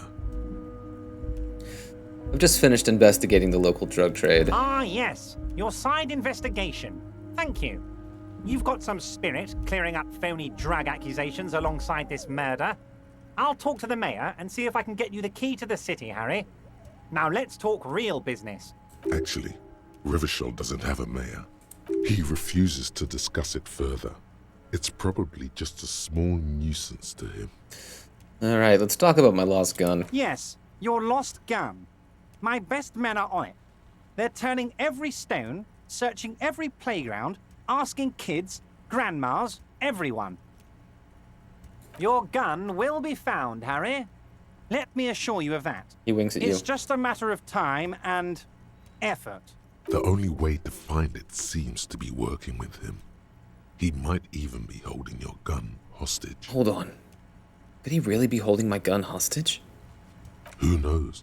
Only one thing is certain. If you work with him, you're going to get it back. And working with him might be the only way to do it. Wait. The gun may have been bought from Roy's pawn shop. Have your men factored that in? Yes. Thank you for the hot tip regarding your lost gun, Harry. My men have indeed factored in that you pawned it. Now please, let the professionals do their job. Kick back, Harry, relax. I have great guys on this. It's time to go meet the smoker in the on building. What's important. Building our relationship. We'll head right for the there good once of we wrap this up. Martinez. Then we'll double back, talk to Mr. Manana. It did not come as a surprise to him. He might actually not be bullshitting.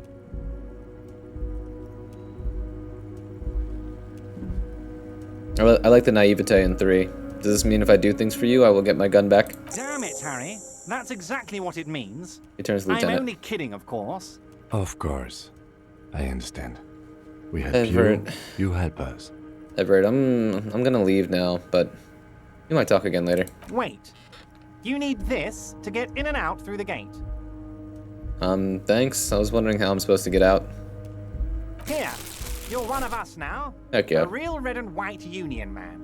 Take I don't care, like that. Harry. Good talk. Good talk. We should, yeah, we should sprint to the smoker's house.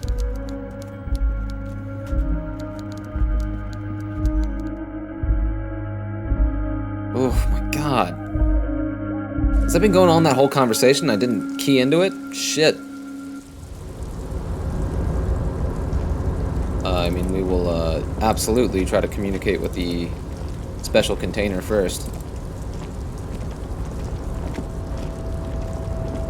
Since we're here. Why don't you run anymore, bro? Oh, okay. Just a single click wall walking.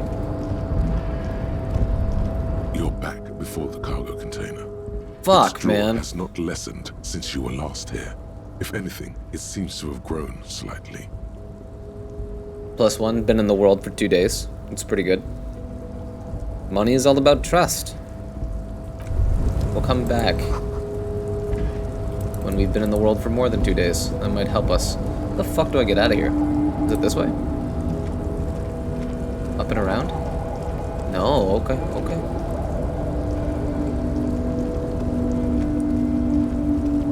Oh, around this way.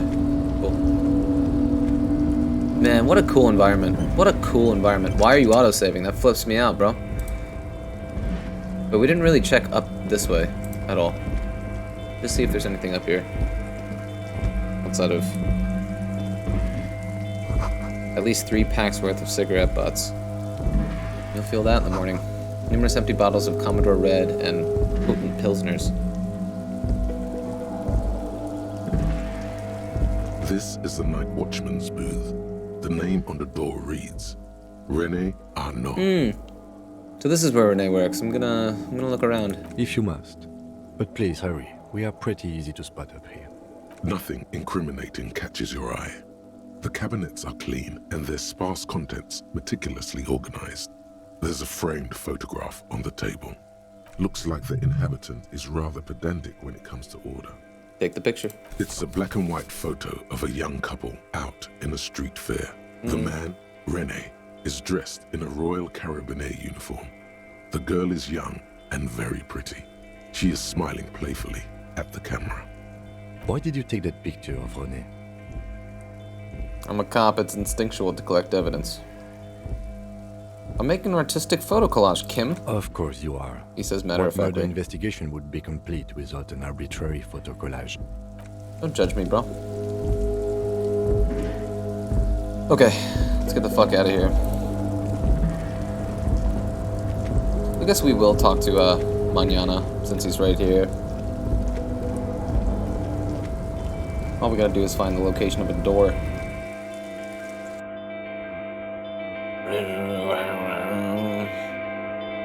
Cool sound effect. So I haven't played this game in over a week, but I had been bumping the OST pretty much every day.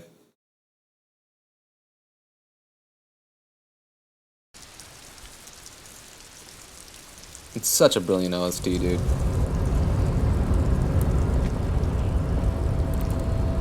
Big recommend. Bro. How'd you like our harbor? You've been in there, he means. Talked to the boss man too, probably. Labor utopia. It's but a rest area on the path leading across open plains.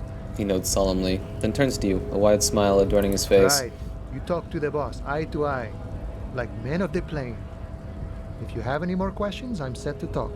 Everett said you have a key to a door. A key, huh? What door is this key supposed to open? He said it belonged to a weasel. Oh, say no more. I got you. He taps the side of his nose with a little wink. I got that key right here. The basement Let me tell apartment. you, it's mighty good of you to help us out during the strike. Working class solidarity, as they say. I saw an opportunity and I took it, okay? I'm a hustle grinder.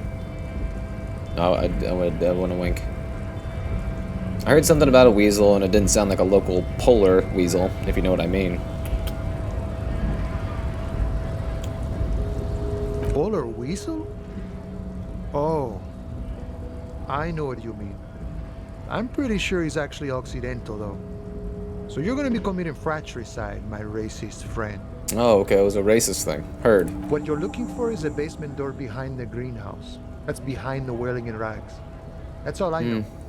Our organization is what you call compartmentalized. Means we keep out of each other's business. Okay, but where did you get the key from? The janitor gave it to me. Nice fella. We talked about life and things that really, truly matter.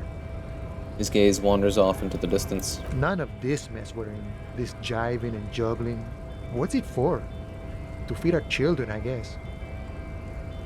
Anything else I should know about this task? This weasel person? When he'll be home? I'm more of a philosophical dock worker. I like to talk about the big picture stuff. Who I am, who you are. what we are fighting for? The man takes a big sip from his flask. He means he's not going to tell you because he doesn't know. But he will shoot his mouth off with you now that you're working for Everard. Let's come back and talk to him. I don't know how big the window is with the smoking gentleman, but we'll get that taken care of real quick.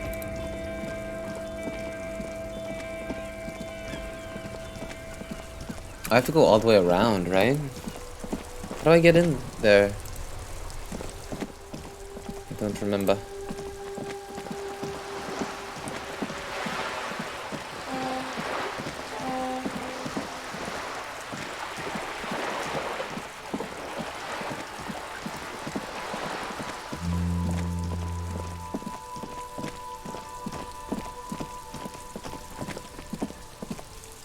Wait.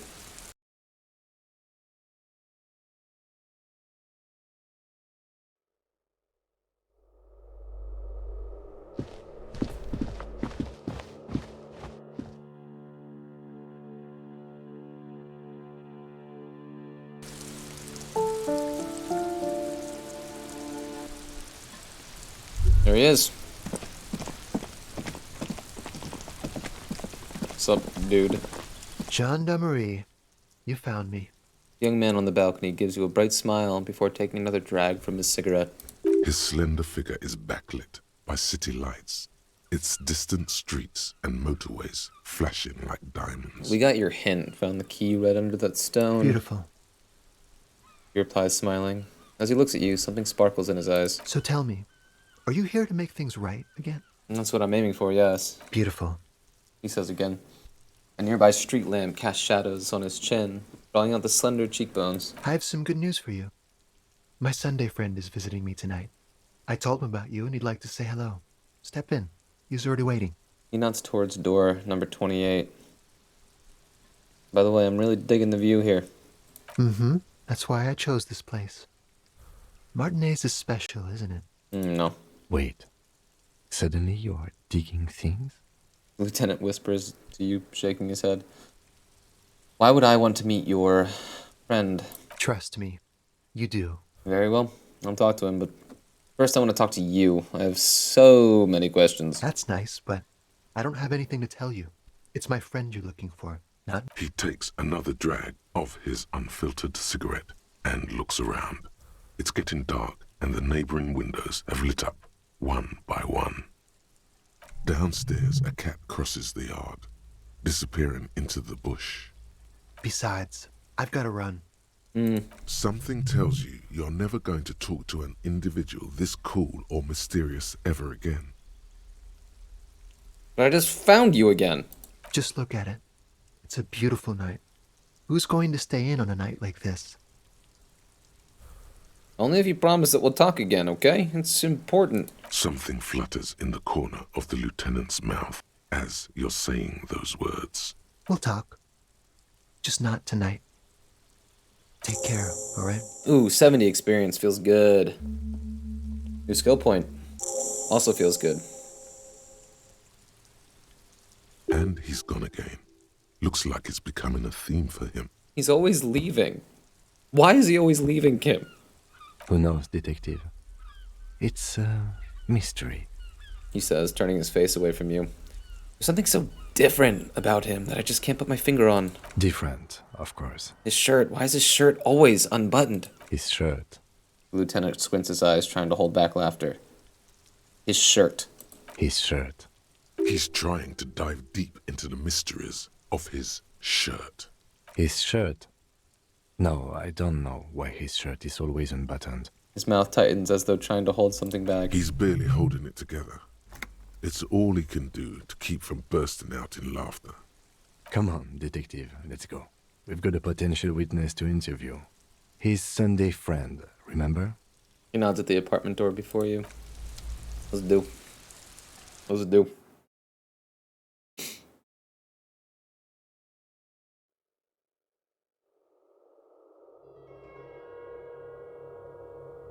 Hello there.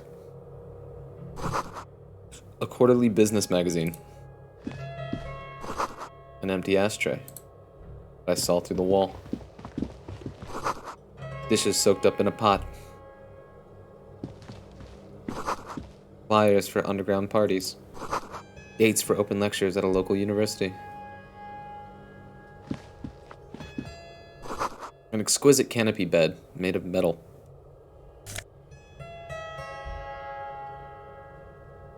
Fuck. Yes. Now, don't mind me as we put this fucking thing on. This tawny cone-shaped hat looks like a beacon of Sumerian wisdom, its straws sticking up like antennas. Thank God you can't really see people's reactions when they see you strolling around in this incredibly insensitive headpiece. Dude. Yeah, you really can't see the eyes, huh? Man, we look fucking ridiculous. I'm in. I'm in. A black and white photo of a couple posing in front of a Ferris wheel. The girl is young and pretty, the man clad in fancy uniform and smiling. On the back, a very steady hand has written the words, Revachol Fair, summer of 91. Ooh, that was a long fucking time ago. What year is it now? Isn't it like 50 something? 51 or something?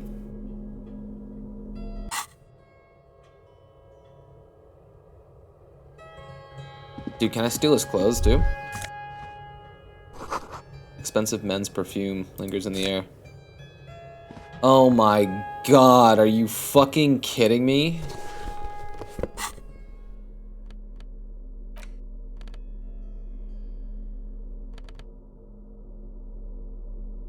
Are you kidding me? This sleazy, silky bathing robe in vibrant blues features a roaring dragon on its front, ready to take off into the night. A red belt has been provided for fastening. It's culturally insensitive, but only for people who are not from Seoul. The real Seoulites probably don't care.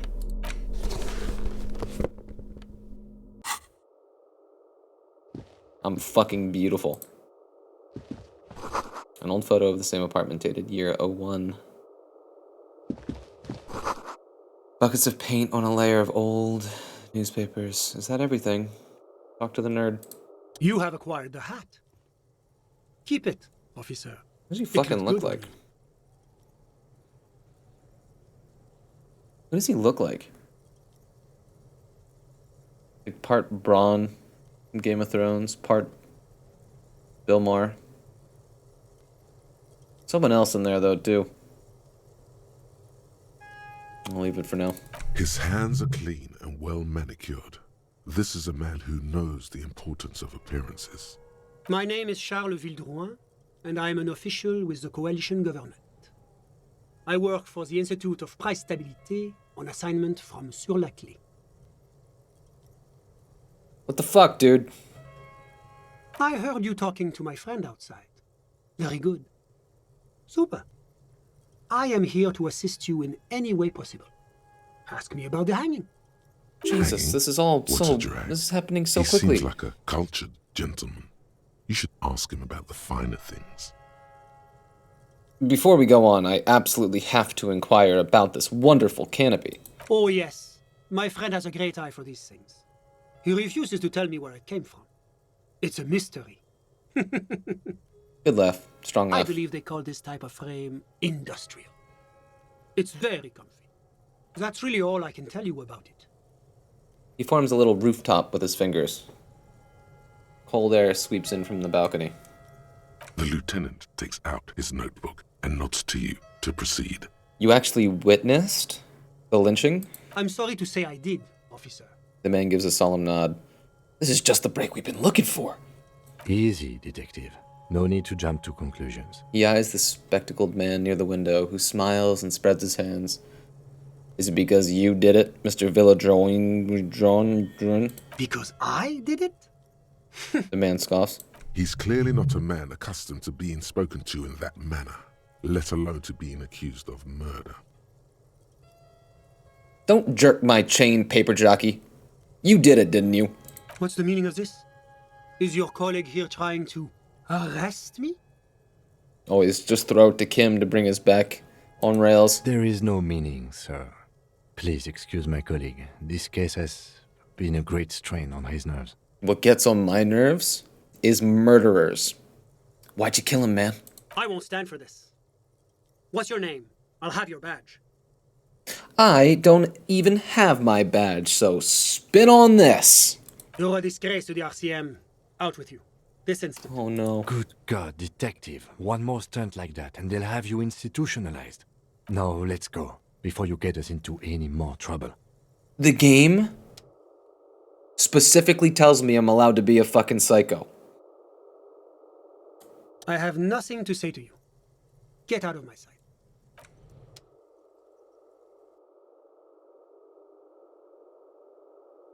That's a pretty big L, huh? That's a pretty big L. I have nothing to say to you. Oh, that's a pretty big L.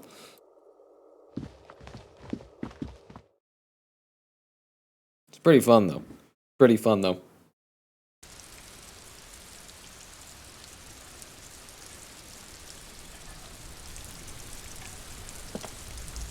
This door is made of metal and appears to be reinforced. Someone here Lock really the door values even. their security. No one answers. Let's go. There's nothing to do here for us anymore. Anymore makes it feels like locked out forever. Okay. It bees like that. Not feeling great about it, but it bees like that. Thank you. What is this? It just locked. Okay, so cross that shit off the list. I guess we can go back to talk to Mañana a little bit.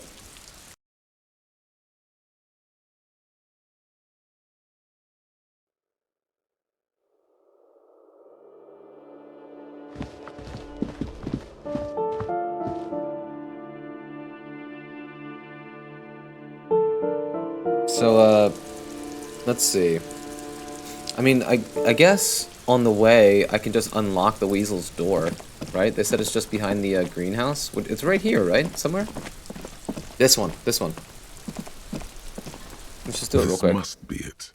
The basement door is weather-worn. The copper nails holding the upholstery in place have turned green from sea air, and there's a knocker shaped like a lion's head. Press your ear against the The door. leather upholstery is worn and rough against your jaw. Ugh. You don't hear any movement. We're in. In fact, it's oddly silent in the yard around you. No birds chirp. Ooh. Good scene setting. You try to be as silent as you can. It takes a bit of rattling of the handle to loosen the bolt. Finally, the door unlocks with a small clack. Thoughts race through your head. The sound of Freaky, the key dude. turning still echoes in the yard. Hopefully no one heard. There's nothing else to do than to leave and tell Everard. No conceivable reason for you to intrude on the premises. There might be important information in the apartment.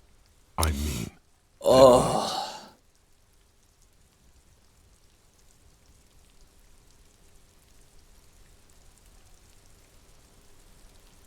You know I want to.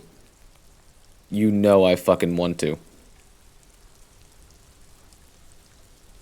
It could be a test, though. Like, Everett might have fucking cameras in there or whatever, and he just wants to, you know, test my loyalty. You know I don't give a shit, though.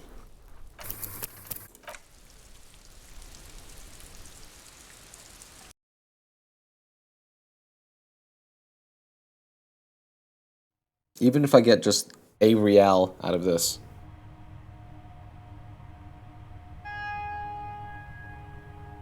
It'll freak me out a little bit. Kind of a cozy space, honestly. Steal that. A small suitcase full of clothes guests are staying over.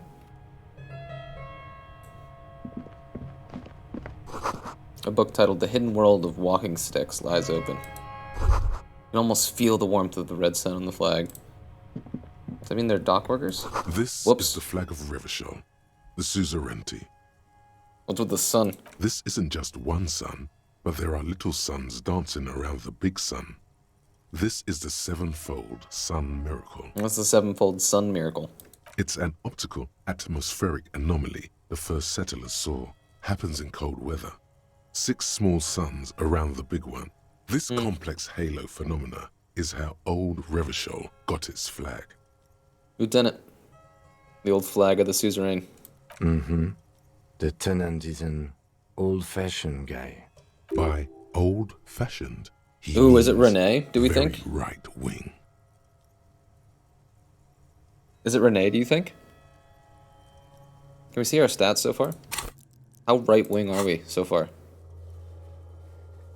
9 fascionists? We gotta make it an even 10, right? We gotta make it an even 10. The lieutenant does not bow to the flag. It accepts your salute. Truly rabid traditionalist. Dignity. Achievement unlocked. Lol. Let's see what else you got. Oh, I don't want a nerd shirt, dude. I'm wearing a fucking rave a row of mugs MDMA shirt right now. Each one depicts a human figure. A dark-skinned woman grinning amidst mysterious symbols. A broad-shouldered man shoveling potatoes, and others. A little ring. Tap on the mugs. Though cheerful, the images on the ceramic make you vaguely uncomfortable. Oh, is this the racist... a collection of racist mugs? One of which I believe we found in the Whirling in Rags garbage container. The lieutenant picks up one of the mugs, then puts it back down with a look of disdain. Look how fucking ridiculous we're dressed right now. How great is this, and how thick do I look? Fucking awesome. I'm beginning to feel better about breaking into this man's apartment. What about your yellow man mug and compare? Yes, your broken mug friend would feel very much at home here. Man, I wonder whose place this is. The same mocking lines. Who have we met so far? Like, I mean, Renee is like the most right-wing individual that we've met so far. There's the missing tin soldier. Whoever lives here might have used the Whirling's container to dump his trash. And now they've drawn the ire of the Union. The plot thickens, as they say. An interesting little clue. Let's see where this goes. Clues have a way of magically connecting to other clues down the road. That's how clues work, yes. Perhaps you should break into apartments more often. Agreed, dude. You really think it's the same person who put the dead man's clothes in the trash? Who knows? I'm not expecting too much from this clothes in the trash lead either way. It might turn out to be some random local matter, but still, a nice coincidence. You could ask Everard who this person is once you're done here. Good thought. The smell of disinfectant in the room smells like chemicals. Okay, so they're a little neurotic. But was there anything else I could do here? Heck yeah, dude.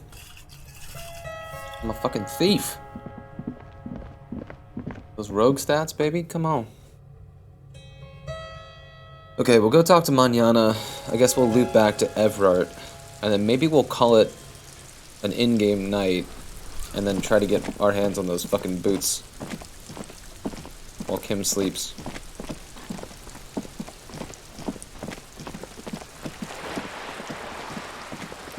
Do we have anything to say to Joyce? Nah, let's stay with the Union this session.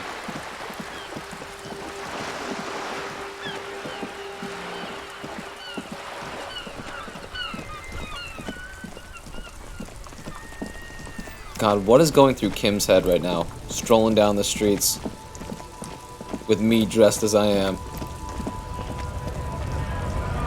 Man, I don't know if I talked about this before, but I looked up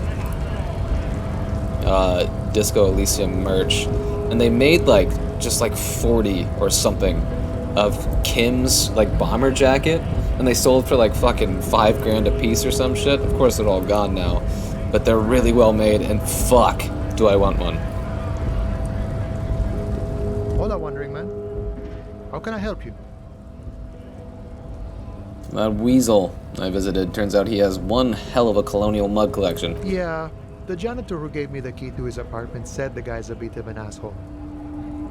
Yes, his mug collection certainly represented antiquated social values. See how we're all busy concentrating on the racist mugs? That's what the ruling class wants. All I'm saying is he had a lot of mugs. That's funny. Three's bad. Three's the fascist option. So what, 2 is the ultra-liberal? Is that what it is? Because I want to get that to an even 10, too. See how we're all busy concentrating on the racist mugs? That's what the ruling class wants. Yeah, it would be really bad if we got into an argument about it. Waste of a good noon. Or afternoon. Or night. Anyway, thanks for helping out, friend. Actually, do you know anything about the Hardy Boys? Los Ardis? They're an independent militant group. A bit too high-strung, but it comes with the responsibility. They're sort of like you. Preserve the rule of law and all that. Except it's Everard's law. Okay. But really, they're just like you. So they're less like workers that are kind of a part of the strike, like fighting for their own better working conditions than the rest. And they're more just muscle. Interesting. Why are you striking? We're negotiating our share. Your share? Aye. He seems pleased with himself. Wait, so not wages or pensions or... This stuff. They already covered. Shouldn't you be grateful then? It's a lot more than most people have. Never grateful. Were we ever grateful, we'd have nothing. You fight for every piece. How large a share would you like? All of it. However, right now we want all the harbor workers to be on the company's board, so they could take part in the decision-making process. This seditious talk sounds like communism. Just so we're on the same page, communism is basically wanting to kill the rich people or deporting them to a labor camp in southeast Grad. But don't say that out loud if you're a communist. Are you a communist? No. I don't think I'm a communist. Seeing something of value and saying I want it all to myself is a much older and simpler notion. No science to it at all.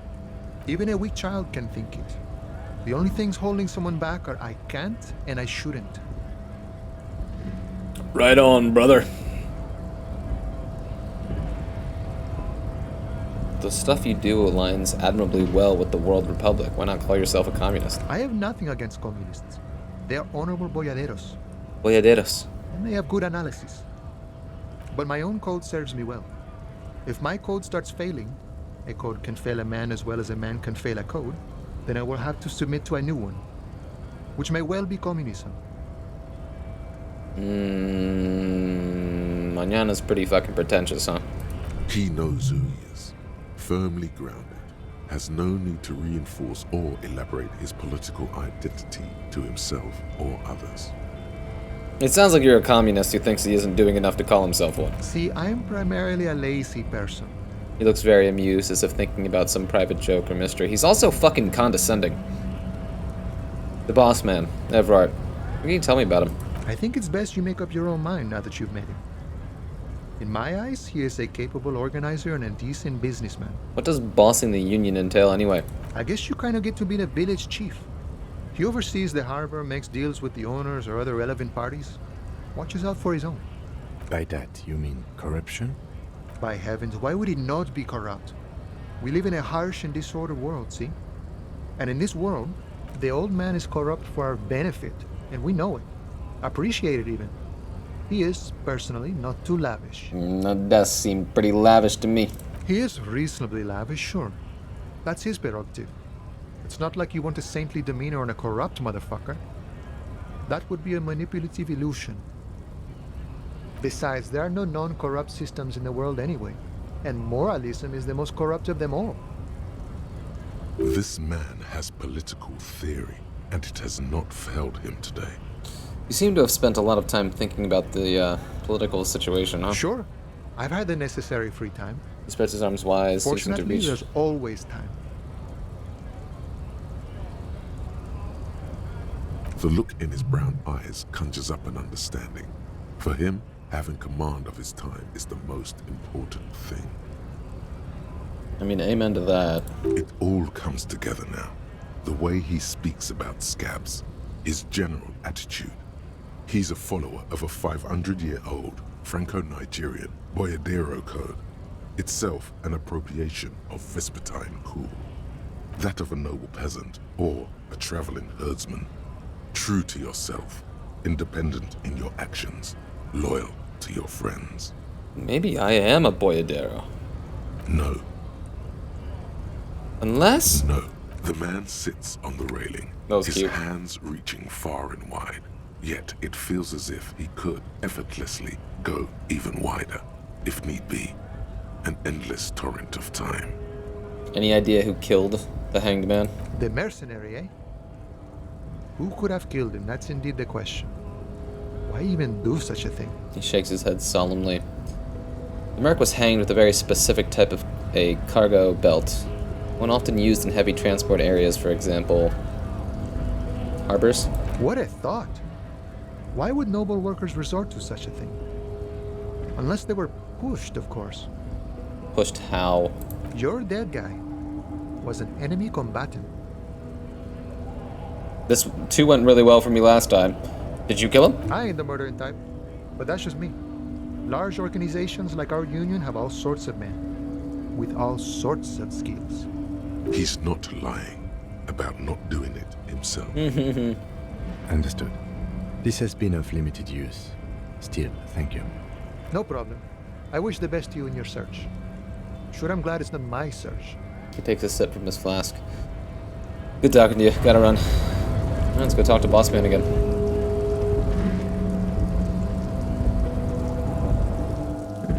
I know so many people like Manana in my real life. So many of the kids that I studied with when I was getting my philosophy degree. Just like, man, philosophers are so fucking pretentious. It drives me crazy.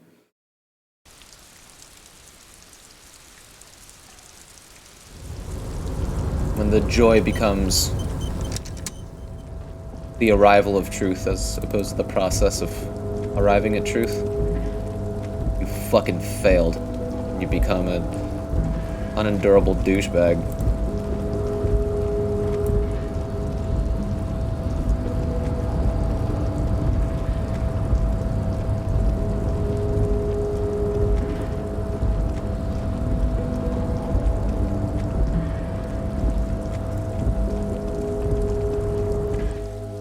Hoorah! Back to the big man.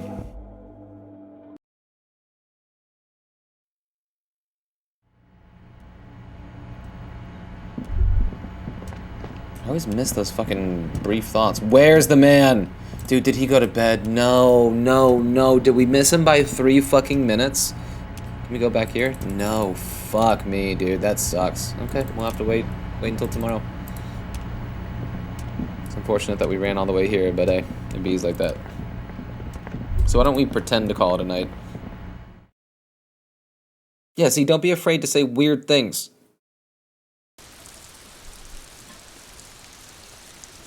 I like to say weird things while wearing insane outfits. And homie was like, "Be gone, worm."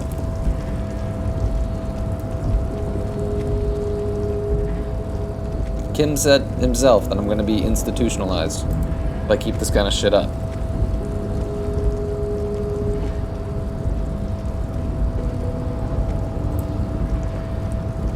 Okay, what the heck should we do? Should we actually, I guess we will call it a night. And then go to try to get those boots, baby.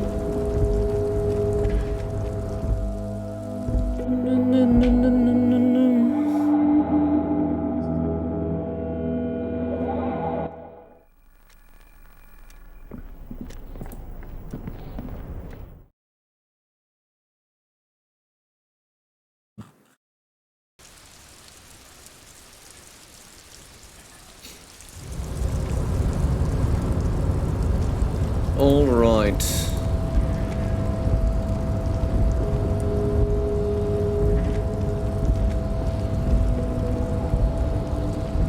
Oh man, they really do clear the streets, huh? As soon as 10 p.m. hits.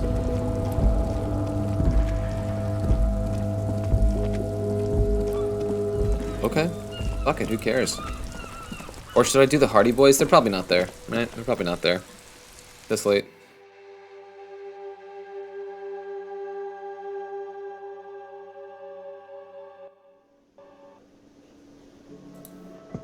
Oh, they are here. Should we fucking do it, yo?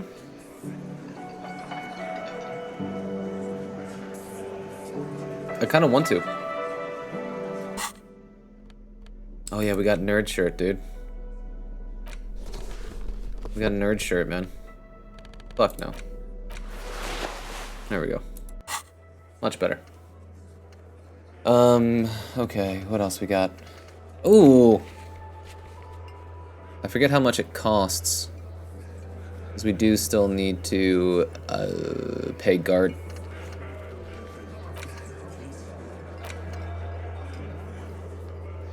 We could talk about that. We tried to do that. Why don't we, do this first? I mean, we're here, right? Talk to this bitch first. I've got nothing to say to you. Why are you wasting your time? Are you Lizzie? Elizabeth? Miss Befort? I suggest not wasting time on trivial pleasantries and focusing on why you are actually here. Titus Hardy. He points to the tall man by the table. Even though she has excellent control over herself, something moved behind her eyes. In the way she stands. In her face. Easy Leo told me about you. He likes to talk a lot. You are not here to chat up the legal counsel. You are here to question these men. Okay, maybe we'll talk later. But bro, what's up, dude? Looks like the circus left town, but the clowns are still here. Titus does not look particularly happy to see you.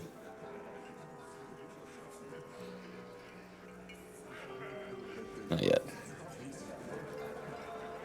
Oh man, there's so much shit I want to say. Let's start with 2. I just found a bullet in the hangman's head.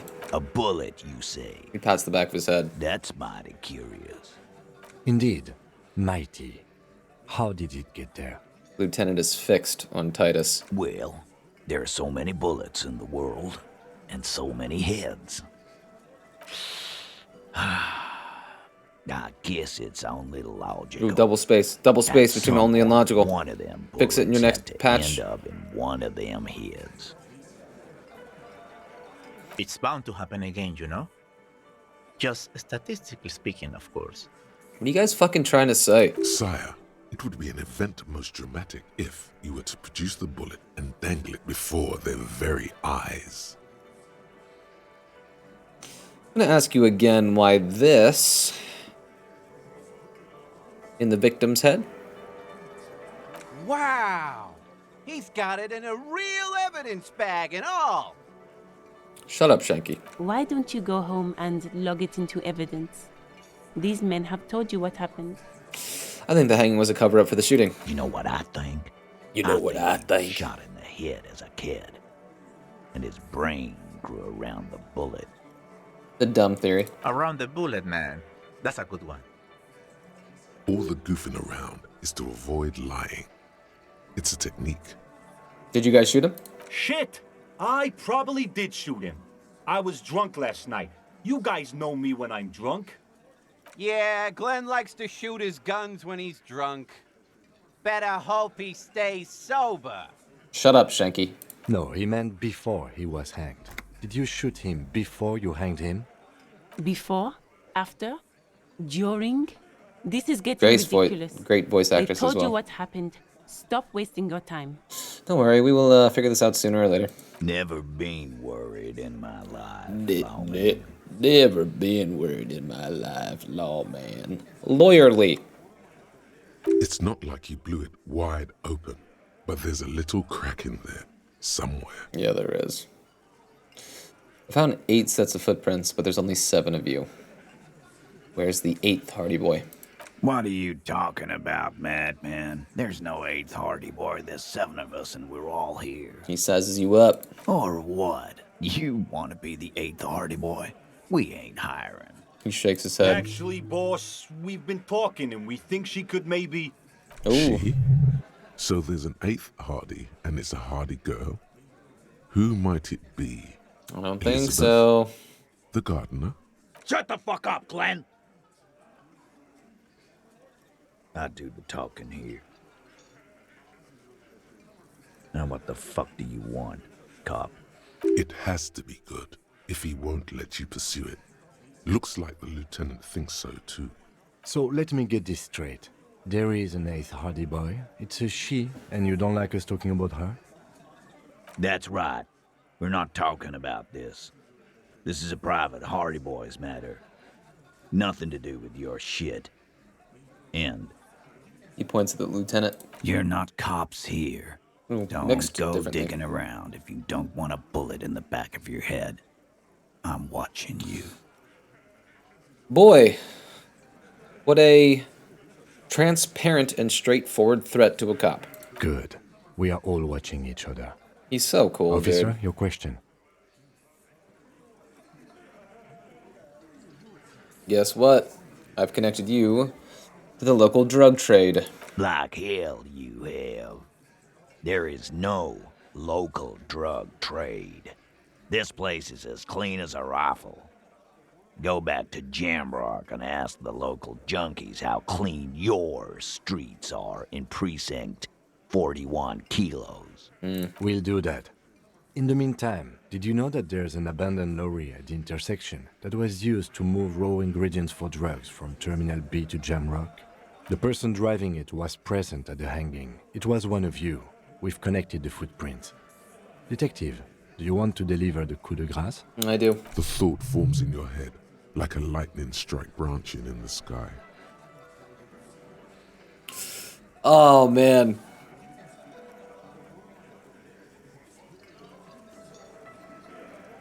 I kind of want Kim to do it.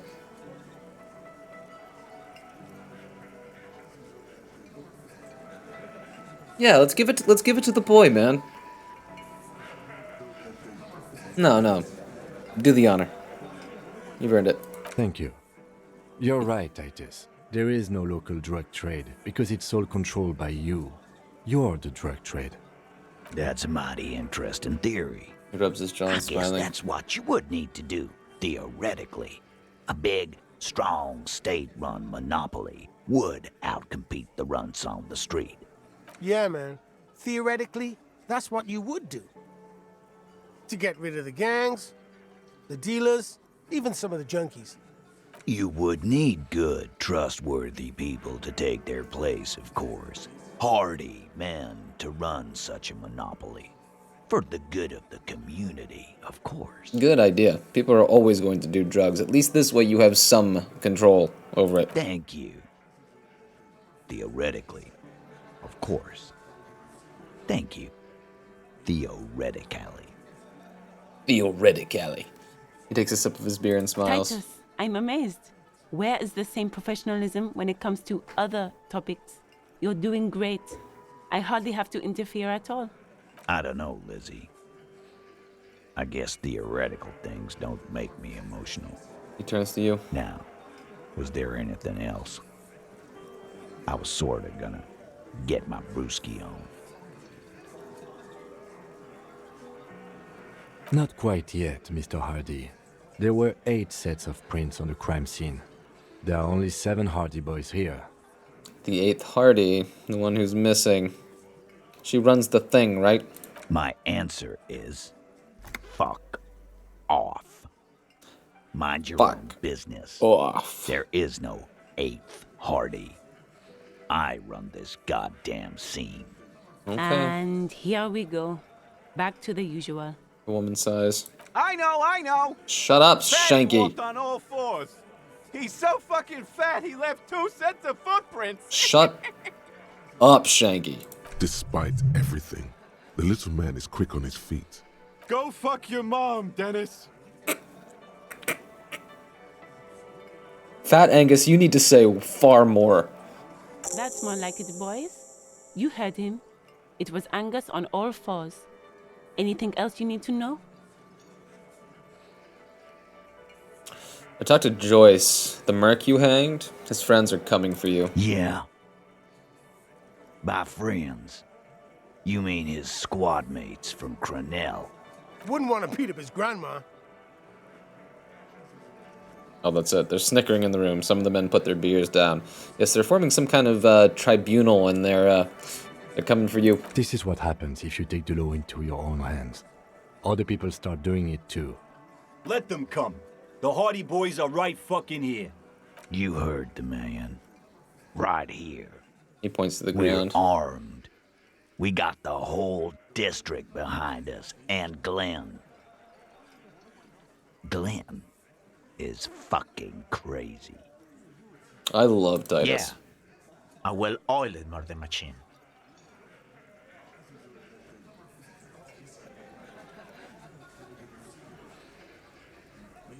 We got to do one because we were offered that information via our encyclopedia bit, I believe.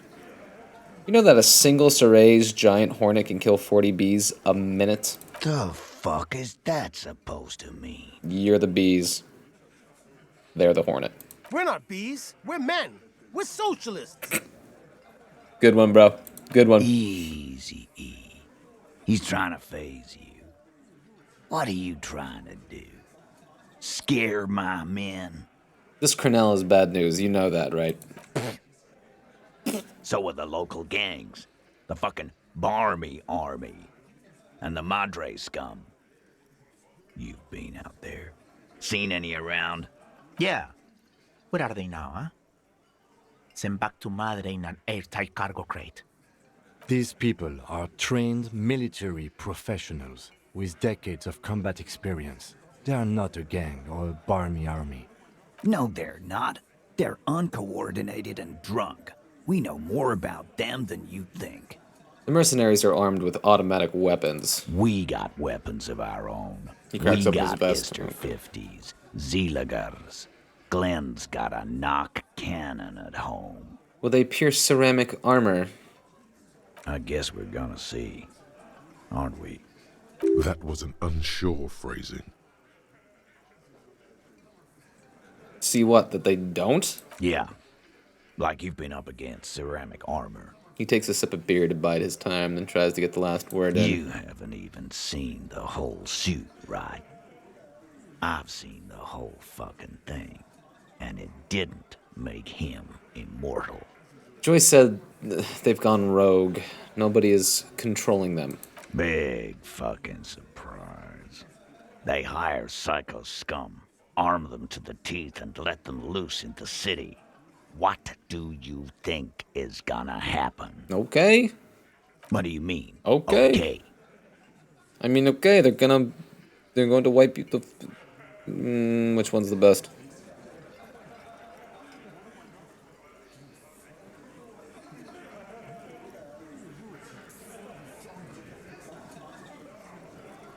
Oh, 5 is the biggest dick, though. I have no reason to say that, though. 1 is also pretty big dicky. I mean, okay. They're going to wipe you the fuck out, Titus. No, they won't. Get out of here with your negative energy. All he means is that the situation is serious. No wonder you cops get shot to shit every day. Can't go to war with an attitude like that. Let's just see if Again, there's anything. Just get the dead guy's autograph. Yeah. About so. fucking time. 28%, though. We're getting there. And we can retry it. How many skill points do we have? 3. And we're almost going to get a 4th. What a good way to end our Tuesday in-game than to kick in this fucker's ass, huh? What am I doing?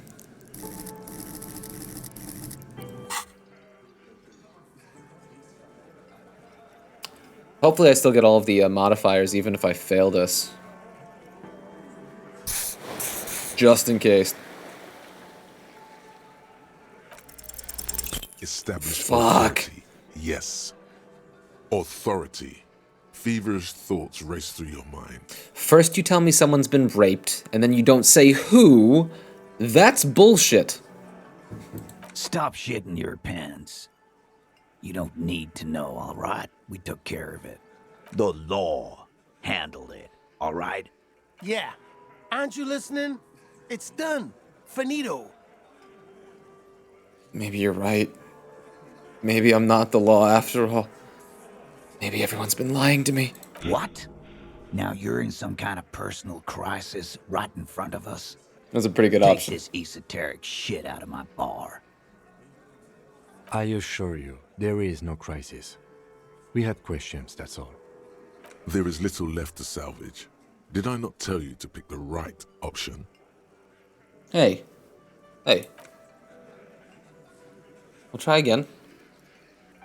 Right fucking now. Wait, what was it? Authority?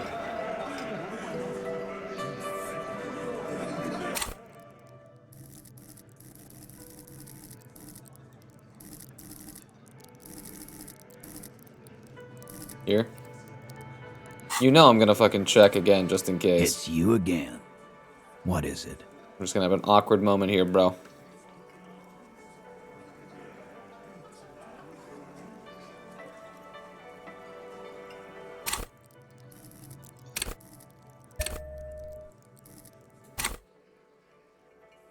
$42, bro. $42, bro.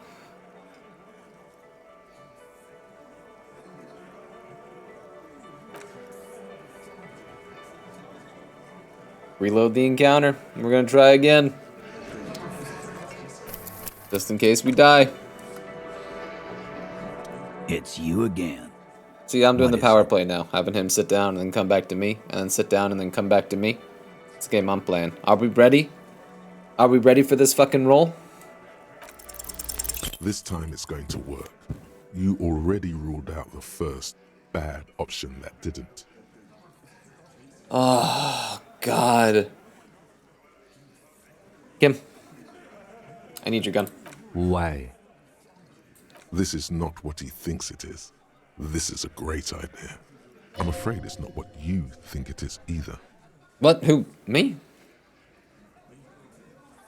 Oh my God, I have to do number 2. I have to. Everybody calm down. This is only a demonstration. Kim, the gun, please.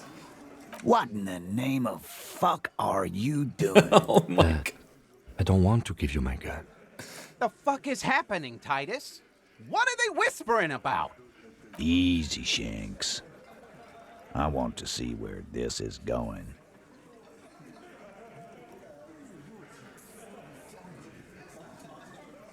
Trust me, Kim, I'm merely flesh. Merely what? Doesn't quite catch the last word. A brief moment passes in silence then. It's loaded. Oh my God. Can I fucking shoot Titus? Good. Now put it in your mouth. Oh fuck yes, this is amazing.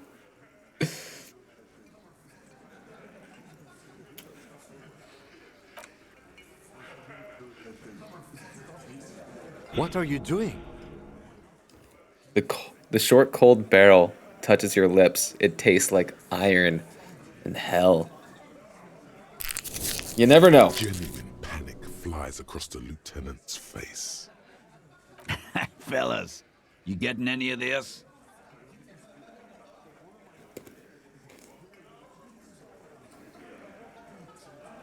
He doesn't care if I kill myself at all. Dude, I could actually just do it. Holy fucking cow. I mean, we did just save. But calling my final words, you fucking whore. Wait, did Kitsuragi say it's loaded? It is loaded. Oh my God. Or do you think Kitsuragi wouldn't have put a bullet in there? Anticipate. No, he seems pretty stunned. 3 is fucking funny. You better get ready to fucking respect me in 5, 4, 3. He's not gonna off himself. Come on. Shut up, Shanky. No. He'll do it. Go ahead, son. Oh my 3, God. 2. Kisses, kisses, kisses. No. Give it to Lieutenant Kitsuragi. It's not too late. You can still spin this as some kind of tactic. I hope so. There will be no spinning. Do the honest thing. Oh my God, Pull this the is so trigger. fucked. Oh my God. I'm not fucking this case up. You will respect me. We'll solve the case. Look at me. Don't worry. This demonstration is not helping at all. Inside the small mechanism, you can hear a spring. Oh, this is fucking disturbing, huh? Yeah. Cause I sorta wanna see that shit. You won't, man. His fucking balls ain't big enough. Dude, should I just like kill myself just to see what happens? I mean, that's pretty intense. I mean, that's kind of like save scumming shit.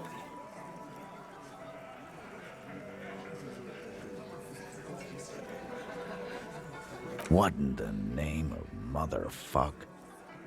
Acidic taste on your lips. Corrosive. Once as a child, you put your tongue against the rail. It was winter. That was a long time ago. The fuck is he saying? Some insane shit. Nothing. Give me the gun. Let's do all of them, except the ones that actually fucking kill me. You will never forget what happens in 5 seconds if you don't respect me. Fellas, the cop is really threatening to off himself. This is insane. I agree. No, that is not what is happening. This show is unnecessary. Give me my gun. Dude, it seems like we kind of tilted him a little bit. He's desperately trying to offer a counter-narrative. There is none. I'm going to kill myself now, you fucking whore. Dude, I wanna do it! Oh, but then we just kind of like get to try that role again.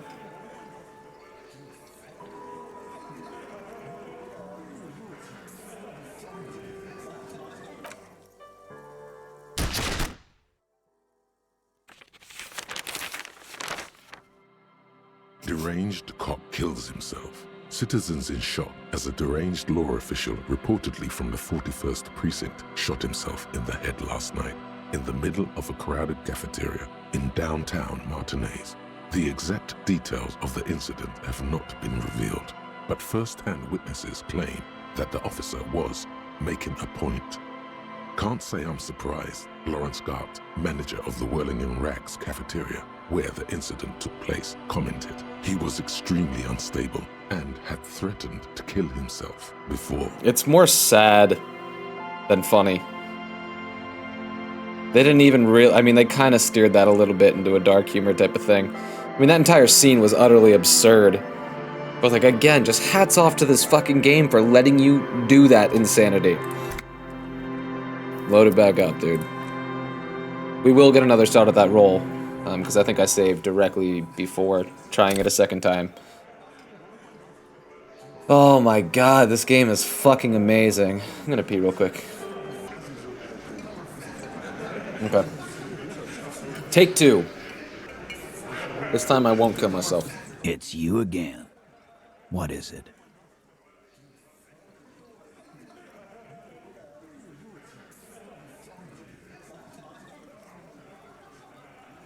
Roll it, baby. As you look around this room full of sweating, all we had to do was kill ourselves. swearing, That's drinking, it. Spitting out tobacco. Ooh, we just got it too. Does this look familiar? We just got it. +3 from authority, 2 4s in the dice, and a +5 mods from the other shit. Where have I seen this before? You believe the place was called Precinct 41. It was also filled with, almost exclusively, men. Sitting on desks, talking shit, and wasting time. I get it, Titus. You guys really are the authority around here. Huh? You must be. You're just like real cops. Drinking beer and sitting around with your dicks in your hand. You got a problem with beer now? Not quite there yet. No, I'm drunk on the job too. I don't give a shit, just like you guys. Speak for yourself, buddy. We've been giving a shit for 10 years. Martinez was a dump before we put this outfit together. They don't know, man. They weren't here. We had 3 shootings a week, kids dead, fucking graffito everywhere. You cops haven't shown up since the 30s. There was a couple having a vociferous argument outside my window on the street.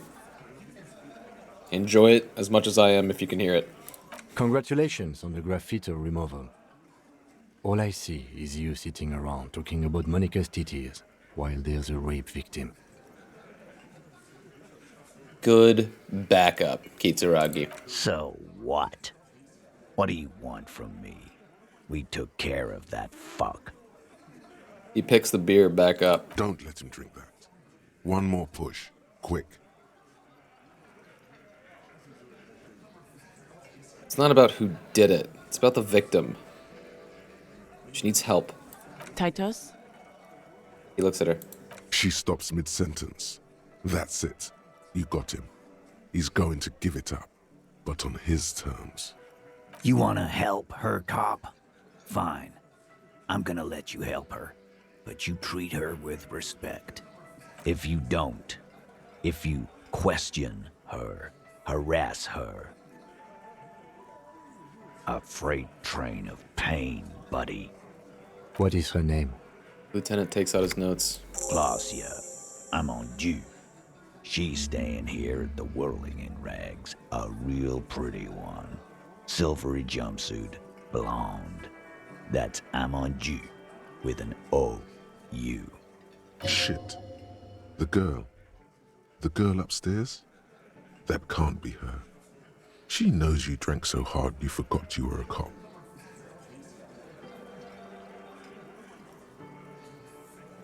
Miss Aranhe disco dancer? Sure.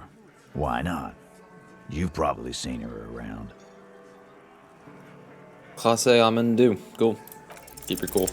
You inexplicably add cool after the victim's name, with your eyes bulging like some wild beast.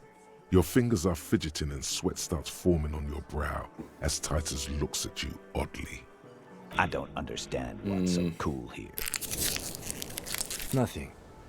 We just have a few more questions. Then we'll be on our way. Calm. Normal.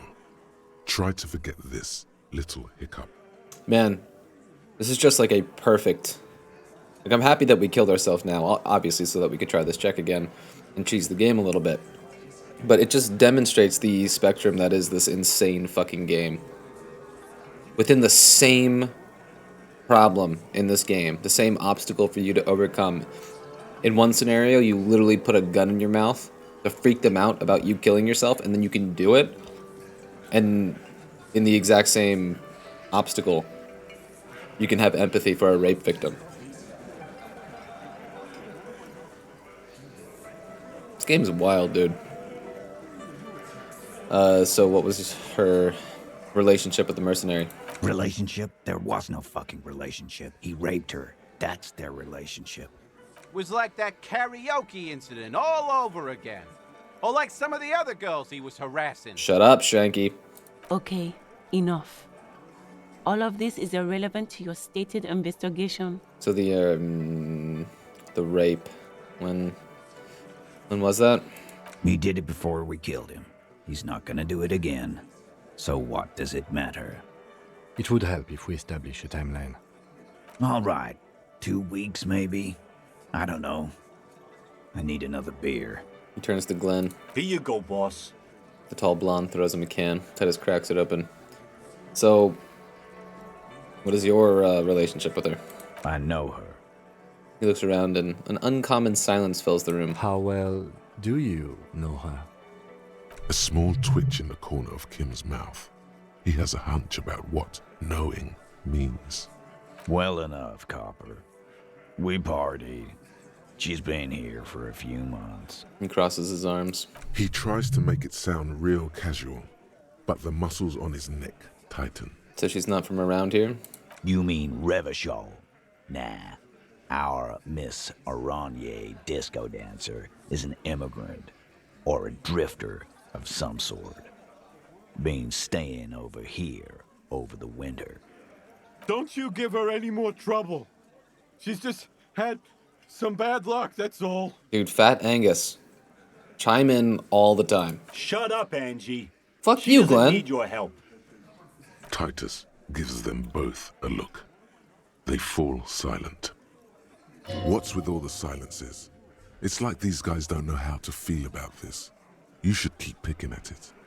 You said you partied. Cool. That's cool. But what did you mean? What do you think I meant? Was it sex? Yeah, pretty much. So you're saying the two of you were close? No, we just fucked. That's all. He states matter-of-factly. I'm not gonna give you any details if that's what you're after. So put your dick away. He really went out of his way to seem comfortable with this topic. That's all you're gonna get for now. He's doing a good job here. A commendable performance of I don't give a shit. I think I know her. You don't know her. No, you're wrong. I do. Not the way I do. I guess not. Thank you. We'll talk to her. Remember what I said. Freight train of pain. Points his beer can at you. Well, I'm gonna take off now. That went quite a bit better than the first time, huh? Where I fucking killed myself. You know? Hey, kid, let's talk somewhere, not right fucking there. I know it's a video game and it doesn't matter, but it does matter to me. Officer, what was that? Was what? You looked strange when he mentioned the assault victim's name. Do you know that woman? Yeah. Is there something I should know before we talk to her? Whatever you do, don't say the first thing. I didn't rape her. What you're saying is, you raped her? Ice is forming on the inside of your chest cavity. Cold sweat trickles down your neck. No. Then, don't ever say that again. There's a pause. What else? I met her in the hallway after I woke up. Oh, that is what he meant by don't say the first thing. Like, literally in the list. Because it's too insensitive even for this game. Heard. Sorry. Literally in this game, I'm just going down the list, baby. That was rough. That was a rough one. I met her in the hallway after I woke up. Understood. You were not in good shape on Monday. She knows I didn't remember being a cop. Okay, that's manageable. She knows I did some pretty crazy stuff before I passed out, that I partied hard, and not very mentally healthy. So she overheard you? Or did you party together? She overheard me listening to music and doing weird things from her room, the one next to yours. Anything else? I asked her where we are, what city is this, maybe even what year, something like that. That's clearly your interrogation technique. Anything else? Nothing. Let's move on. We'll be alright, officer. This is nothing. Is it though? Nothing? You're still in for a bumpy ride here. Try not to mess it up. So what do you think? Should we get this leash off us and go explore the city? Maybe get us a pair of fucking boots?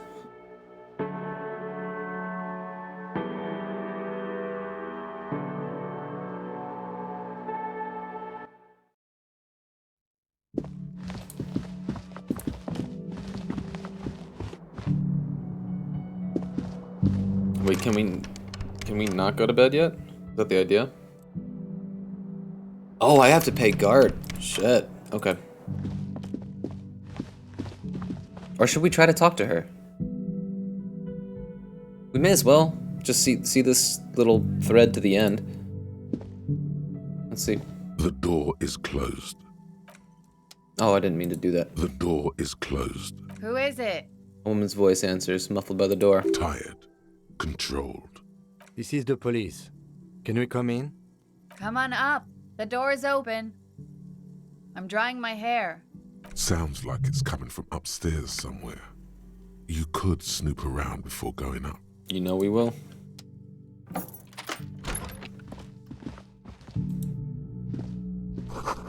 Hotel bill calculations. Looks like she's had an extended stay.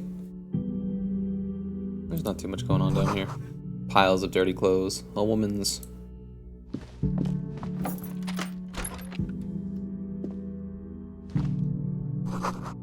You see the yard below. The corpse is no longer there. This medicine cabinet is full of wares. Sheets of pills, haphazardly stacked, one on top of the other. There's also a toothbrush somewhere in there. Look at the toothbrush. It's been used quite a lot, but not for scrubbing blood off towels or anything else interesting, it seems. Look at the medications. Pharmaceuticals line the shelves. Sheet upon sheet of pill bottle next to pill bottle. Acetylic acid, APAP, eye drops, blood thinners. There's quite the collection in here. Anything of note? Search the bottles. Pill bottles rattle like bones as you search the cabinet. Paracetamol, something in a foreign language you can't read. Behind them, an unusually shaped nasal spray. Its label reads, Nacra. Nacra? This is used to treat opioid overdoses. Always handy to have around. Nacra. Opioid antagonist. Interesting. That's used for diamorphine overdoses. Lieutenant nods, then looks at the door. You could say he's on the lookout. Search the pill sheets. Among some foreign, probably Messinian or Gotvaldian, marked red blister packs you find. What do you find? This is going to take a little know-how. Good thing. A bright orange bottle with Preptide stamped on it. In sunny, happy letters. Jackpot, baby. That's the stuff you're looking for. Your palms begin to sweat just holding that little plastic container. And your chest swells with pride. Look, it's made right here in Revachol by San Baptiste, a proud Revacholian pharmaceutical company with great traditions.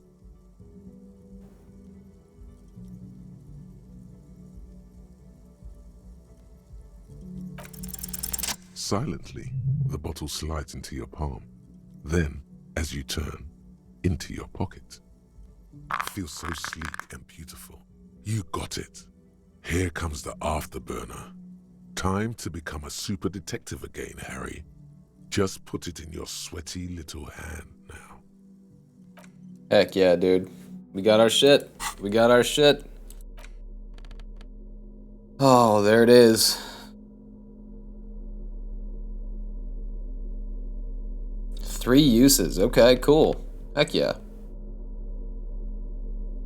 Oh. Weird.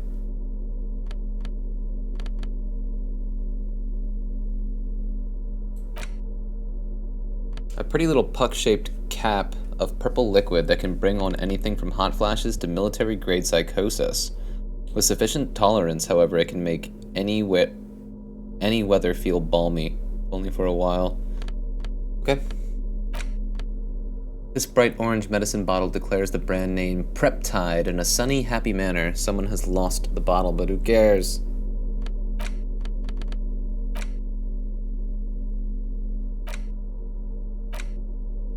Okay, cool.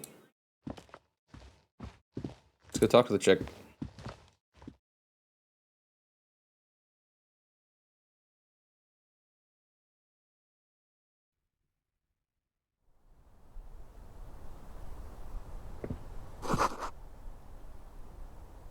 The bed has been hastily made. This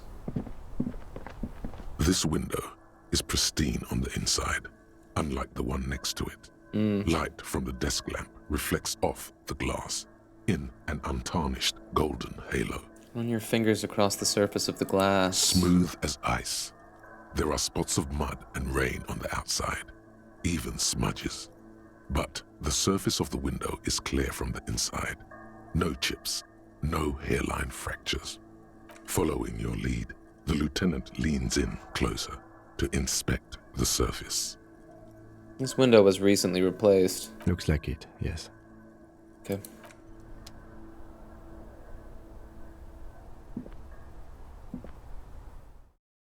Oh, the load screen, okay.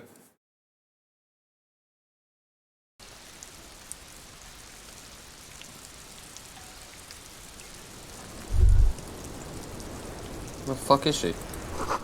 The smell of cigarette smoke in the air. Astra menthol. Cold coffee in an ashtray that looks like a hedgehog. Good imagery! Look, a handful of dried white wildflowers. Why? Just as you look at the flowers, a gust of wind raises them from the roof, picking them up in the air. Move your hand fast. You catch Nice. a white flower between your fingers. The rest fly off into the wind. It's a Maybell. The young woman looks at the Maybell in your hand. Just a glance, then takes a drag of her cigarette. The lieutenant gives you an acknowledging little nod. Snap your finger with pistols at him. Well, I mean, we gotta do it, but towards who? At our boy. We have a rapport with finger snaps. Your 9mm semi-automatic finger pistols produce a satisfying snap. Strange for such a low-caliber finger gun to sound so chunky. The flower in your other hand is impressed. So is Kim. That's not entirely true. The lieutenant is looking at the door to the east. and mostly misses them. Fair. But the woman smoking a cigarette who is not present. What was that about? The same small, heavy door. No lock in sight. Where does this lead to? I don't know. It is not the first closed door we found in this building. There is also your mysterious blue kitchen door. True. I don't know. The further we get, the more this building seems to be tied to the case. The vigilantes, the cadaver, and a number of people connected to the case are in or around this building. This door is part of it. It's not unimportant. See, the main investigation and the door below are merging into a stereo investigation. I hate it when that happens. It's barred from the inside.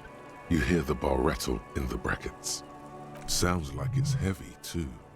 Very sturdy. I'm not gonna do it. We're not gonna do it. Not yet. Not yet. But, where's the fucking lady?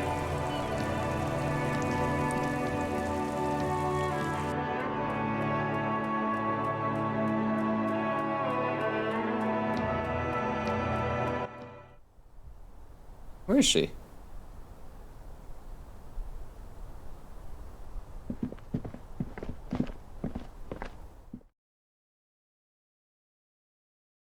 Wait, was she on the... Said she was drying her hair.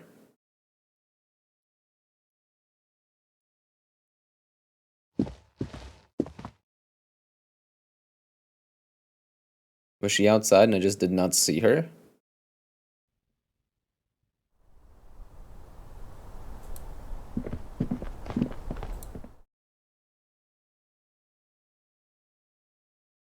I could be that stupid. It's certainly possible.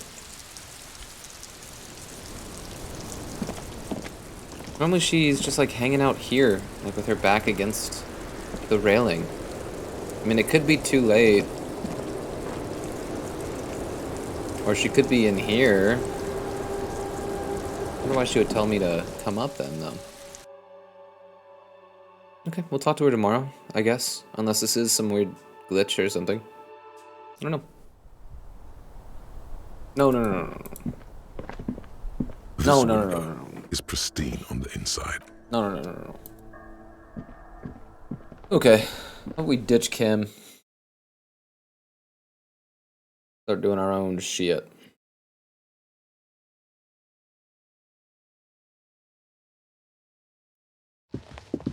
Or do we have to go over the day again? Go over the notes again on the balcony? Because I'm into that scene. Is that her? No, it's just another girl. Alright, 3 skill points at our disposal. Are we still working on our fascist thoughts?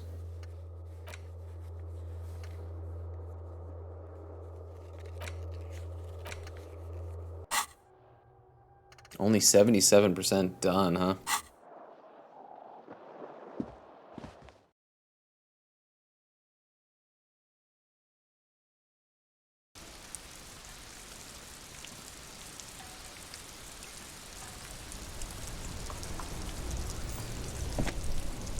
Yes? Oh god, I want to do that so fucking badly.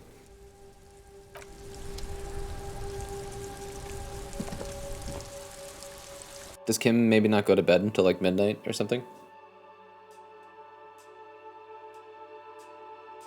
Definitely feels possible. How the fuck do we trigger this, bro?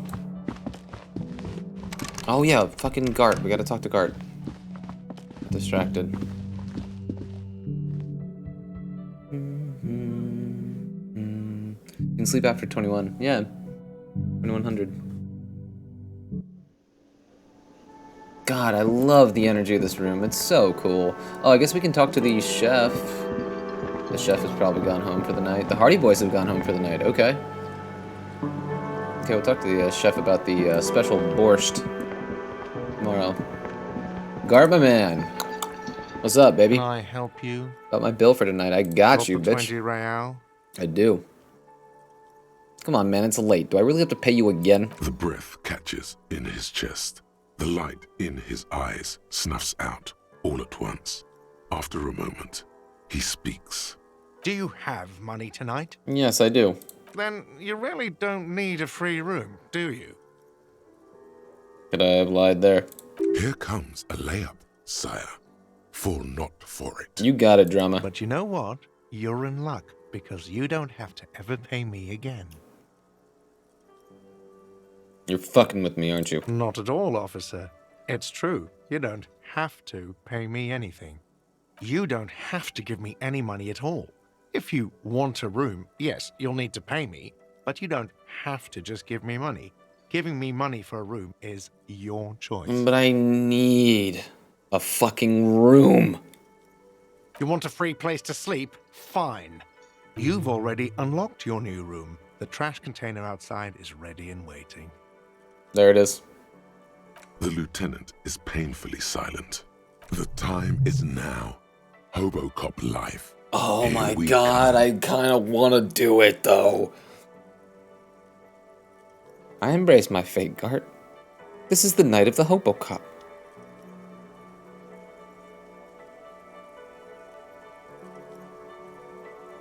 Ugh. Let's see, we'll appeal to pathos a little bit here. Hopefully we have the opportunity to say 3 again. I don't care what you do. Sleep in the trash or pay for a room. I don't care anymore. I embrace my fate, Gart. No, wait, is this gonna fuck Kitsuragi though?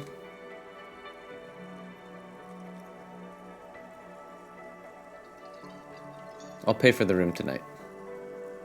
That wasn't so hard, was it? The room is yours for the night. We'll do Hobocop tomorrow. Because I anticipate that we're probably going to ship the body off sooner rather than later. So this might be the last night that I can sneak out and get those boots. I don't know.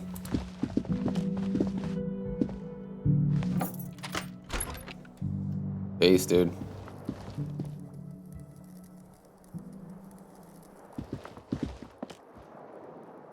Heck yeah, dude. Alright, now we do need to shower, I believe. What is this? What the fuck is this here? Dude, is this a door to Kitsuragi's room?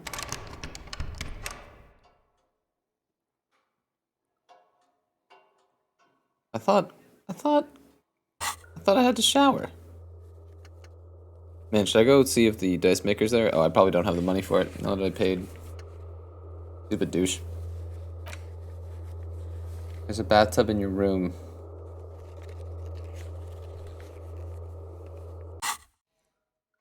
Oh yeah, I can just do it. This is not the cleanest bathtub in the world, but it's cleaner than you are right now. I often make the same analysis of my own bathtub. Ah, that soap scum smell. It smells like life, at least compared to you. The bathtub slowly fills with water. The water beckons. Undress, close your eyes, and submerge. The water is only lukewarm, but still comforting. Like amniotic fluid. A few beer cans are bobbing up and down along What a the good fence, image, dude. like sad duckies. Leave the beer cans in. The cans continue to bob, as do your thoughts, aimlessly splashing up against the sides of the tub. Linger in the tub a little. Your fingers grow pale and are covered with tiny whirls as the water cools. Kind of have the sense that this might hurt my morale, thinking about something. You see the corpse. Yeah. You can still smell the cadaver on you. It's going to take more than one bath to get rid of that stench. Then, houses along a narrow street. A video rental. Darkness on the planet's curvature. Get out. The waterline recedes as you stand. You are cold now. Your clothes stick to your still moist skin. Ugh. Well described for that feeling. Okay, so we did that.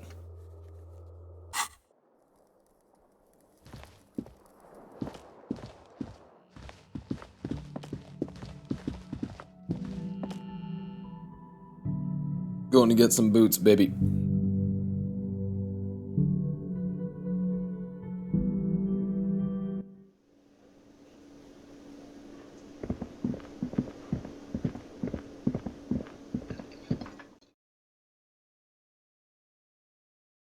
hope it's not hard to get the boots. Kind of been talking a big game this whole time, but what if I just can't get them off? If I ruin the body or something?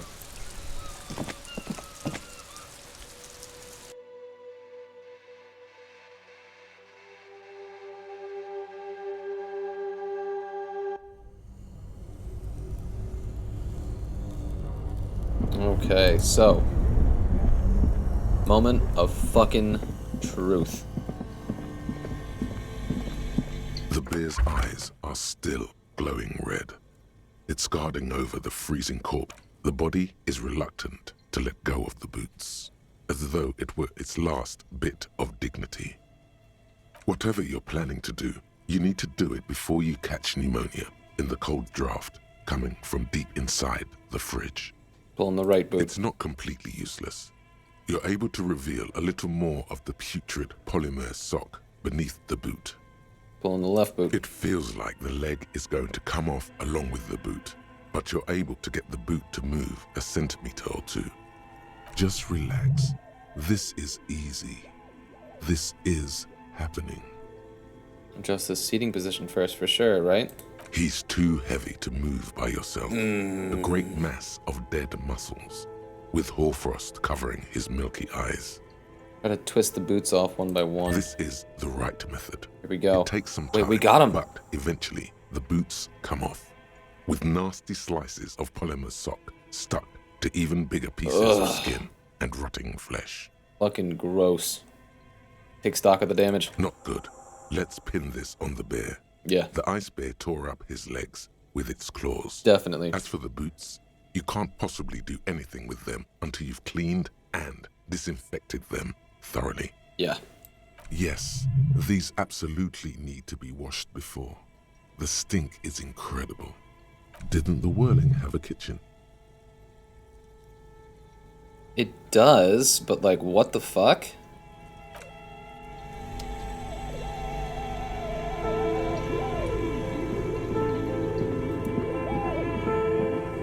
Does, like, should I even wait for, like, Gart to go to bed?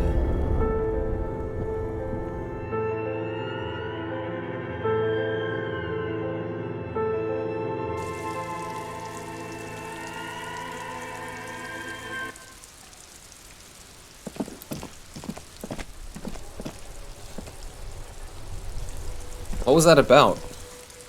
Doesn't the Whirlings have a kitchen? Yeah, it sure does. But, like, why wouldn't I clean them in, like, my own bathtub? I'm trying to be, like, secretive about it, you know? What do you want me to do in here? This industrial gas-powered stove has been used to prepare food for many hungry hostel guests. Getting the corpse residue out of these boots is going to require patience. Oh, and shit. also a What are we huge doing pot here? full of boiling water, soap, and white vinegar. Here we go. A commercial pot draws your attention. It's very large, gigantic even.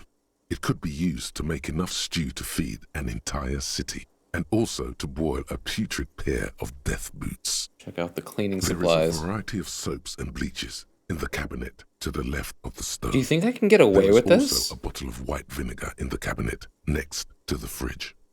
It's bad with those boots. Don't be stingy now. No, dude. We're gonna need the vinegar. We're gonna need The it, dude. delicious smells of cheap soap and vinegar waft up. But dude, when you boil fucking vinegar, it stinks out the entire place. All right. Guard's gonna be like, "What the fuck are Light you up the doing?" stove and boil them. Okay, I don't The give a shit. strong smell of vinegar forces you to step away from This is the hardly pot. the weirdest thing The we've done water in front slowly of Guard. comes to a boil. Wait. Strips of polymer fabric and human tissue separate from the lining of the boots. They float to the bubbling surface. Beautiful. A two-course dinner of rotten flesh and hardened ceramic. Wait some more. The boots look cleaner and cleaner. Those bits of human flesh are beginning to look. Oh, God, You dude. can smell it too. Just like beef stew. A little more. That's it, chef. The boots are as clean as they're going to get. Steam, dense with the smell of strange meat, disappears into the vent above the stove. Dump the socks and flesh stew and examine our new boots. A pair of real beauties. The boots are shiny, hot, and reek of vinegar. Just perfect. Master Chef. Out. Can I put them on? Can I put on the boots? Bro. Bro!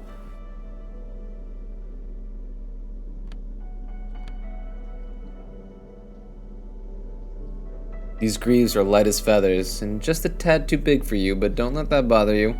With these on, you look like some kind of future warrior, and they'll keep you safe if you accidentally shoot yourself in the foot. So worth it. Cool. I wish we had another pair of pants. Maybe we'll just go sans pantaloons. What did they give us? They let us drink more. Fucking... My legs don't look that flabby, honestly. Being addicted to alcohol.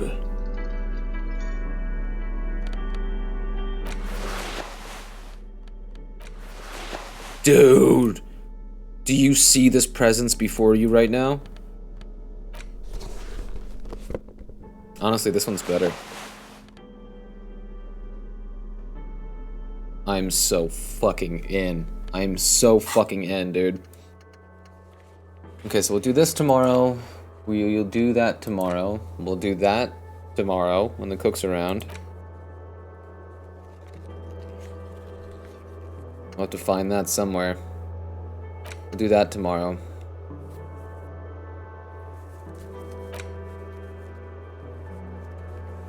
Oh yeah, that was kind of like a thing that I think Joyce maybe was like, I mean, you can do it if you want. But it's, you know, might be kind of fucking dangerous. That, we just have to steal a book. We can do that whenever. We have this. We could sniff some speed real quick.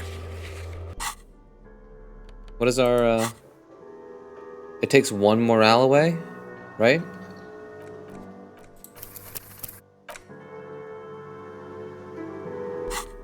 Let's take some speed so we can keep going.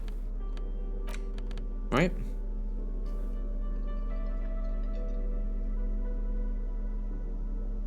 I'm just contemplating whether or not I want to save it for actual. No, dude, we're RPing. He would absolutely wait for Kitsuragi to go to bed and then pop one of these puppies.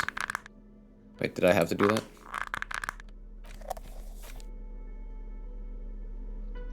How do I use it? How do I use it?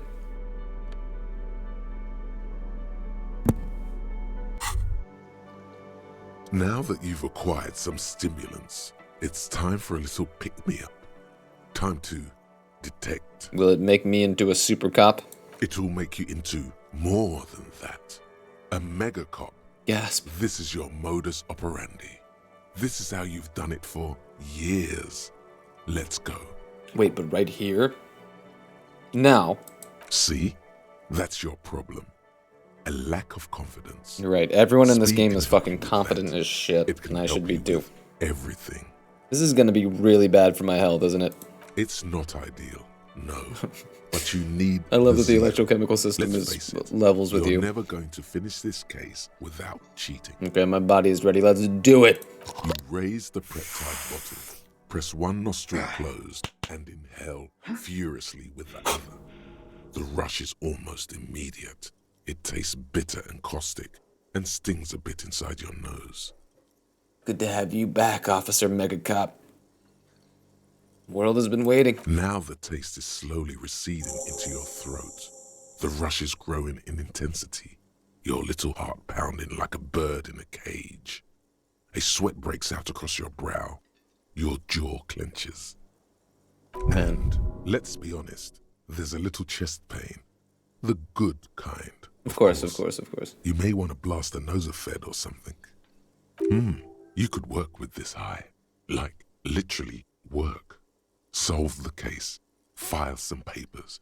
Maybe clean up your hostel room. Then solve another case. Then start a side investigation into the paranatural. Then build a radio computer. Whoa, this shit is strong. This shit is disco. Feels great. Are there any downsides to this at all? To this? You kidding? There are downsides to not being on it. Cool, cool. Let's boogie. Spring, spring. Everything is clear around you. You're ready to concentrate on the next task in the task chain. There is a part of me that feels apologetic to Harry because I believe there may be a world here where the next task in the chain is going to bed.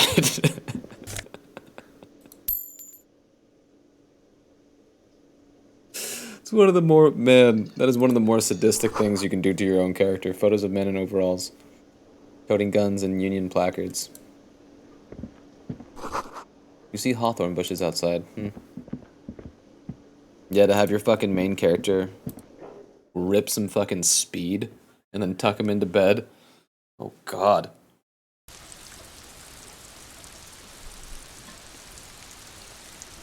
Well, let's check the... I should probably put the speed away just in case I take it again accidentally or some shit. No. Flashlight. Okay, that's fine. Why are you holding it weird, dude? What are you doing? What are you doing? Okay. Yeah, let's check the entirety of our quest log here to see if there's anything else we can do. Find smokes and smoke them? Probably not, since Frit is probably closed. We can do that tomorrow, now that we have the boots and the bullet. That, who knows? This, I don't know how to do this. Find the person, you'll know who tampered with the scene. It may take a while. Maybe we have to spend a night as a hobo cop. That we can talk to Scab Leader tomorrow about. Where's the rest of the armor? Should I go talk to Kuno right now? That I don't know where it is. Keep searching for the collar. Okay. That I want to do so badly. Okay, so honestly, I'm feeling pretty good about the day today. Maybe I'll go talk to Joyce. I'll talk to Kuno. Then maybe we'll leave it there for the in-game night and the real night. So it was getting pretty late IRL as well. Man, I miss playing this game. I missed it so much. Man, people are really having a time out my fucking window. Hopefully it's absolutely not nuking the recording, but hey. You're back. Good. What can I help you with? By the way, I've talked to Everett Clare. You have? And how did you like Mr. Clare? He's a bloated rainbow socialist.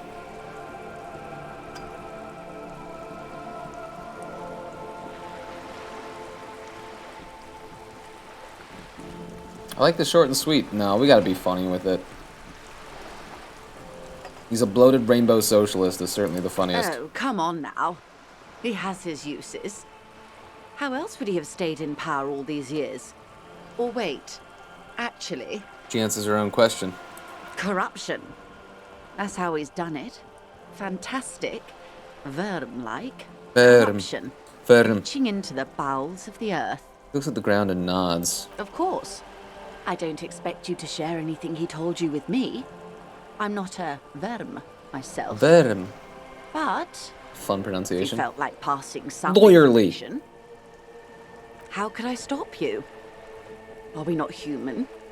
Are we not curious to hear another person's I obviously take? like Joyce way more than It's I only like natural. Everett. We would only be gossiping.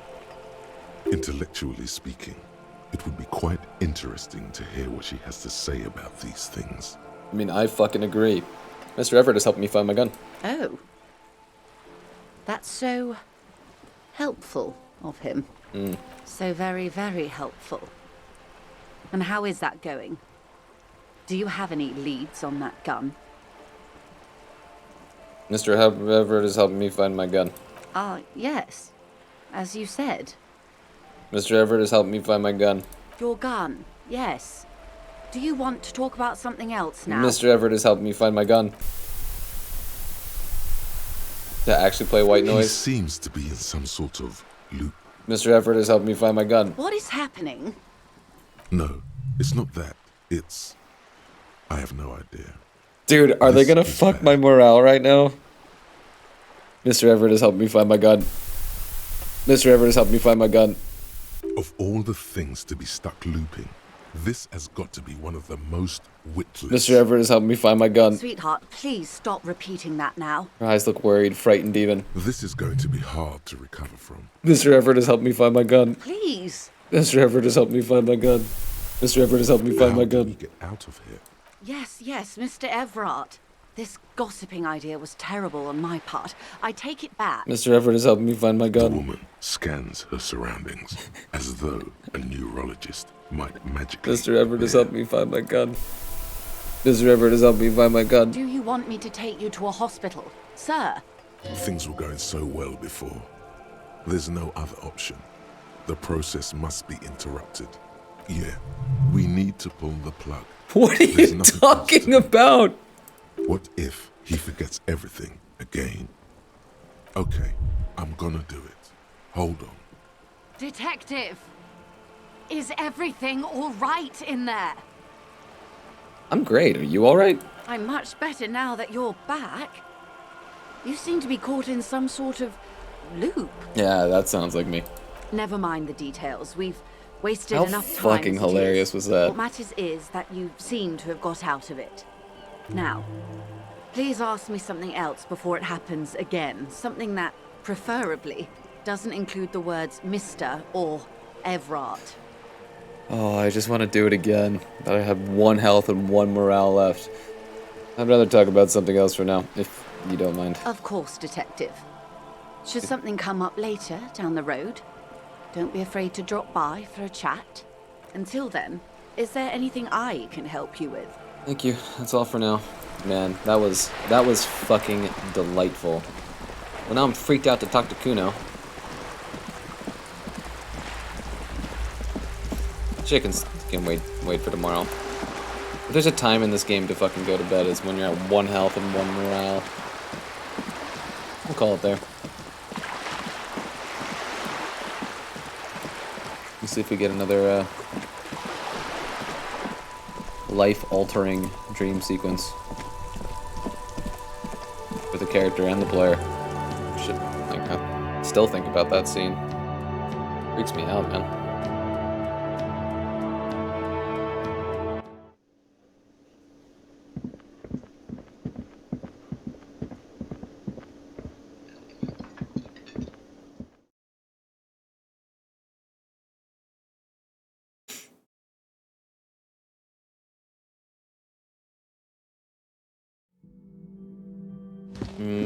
Okay, head to bed. I have to click on the door first.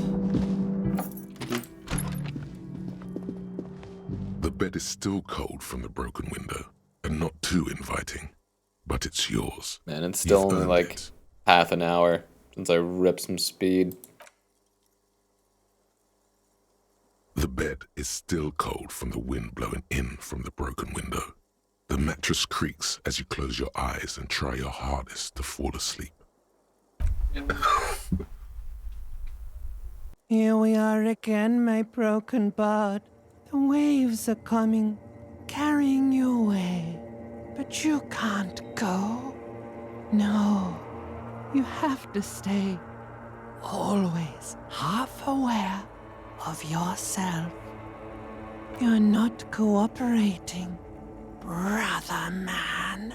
Why? It's your disgusting body. Even through your sleep, you feel a vague discomfort suffusing it.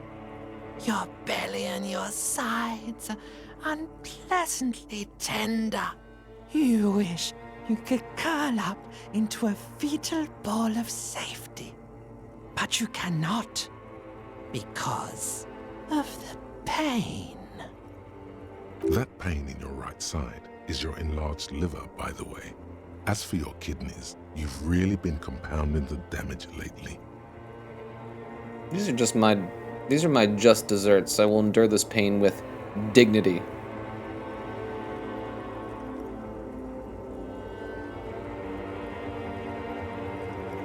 I'm an artist. And liver damage is my art. Oh yeah, baby. Frame your suffering as a masterpiece. Only one problem. No one's watching. It's boring, buddy. Boring as death. You're just stuck here, in the half-world. Could try looking at other people. Really looking. But why would you want to start doing that? Just get me out of here then. Back to the other place. Oh, baby boy, you're already in the other place. There's no nourishment for you tonight. Maybe tomorrow. Maybe if you cracked the damn thing, then you'd feel satisfied and tired. Holding the picture puzzle in your hands, complete. Maybe if you weren't so hard on yourself. What do you think you're doing right now? Coming to some greater awareness? Look at all these lights, blinking in and out of existence. Thoughts! You're just pretending that you're asleep, even to yourself, while the world goes on without you. Let it. Let it. It's gonna make me fucking cry, dude. But it never seems to let you go, does it? Time to rise and wipe that shining sweat off as best you can. Gather your bearings. Rock and roll.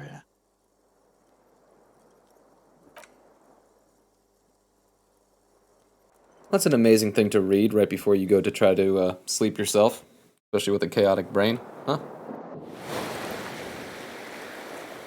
Brilliantly written, like absolutely terrifying and like so true to life. Kind of shit that you find yourself contemplating between the real world and the dream world. It feels like that, man, and it has the weight of that. It's just so well represented. So well represented, and it doesn't fucking help that they have that beautiful piece of music behind it. Beautifully sad piece of music behind it. I think we're dressed like a fucking rock and roller, dude. Look at that bulge. Alright, let's save it up, and let's call it there for the night. Man, good to be playing this game again, yo.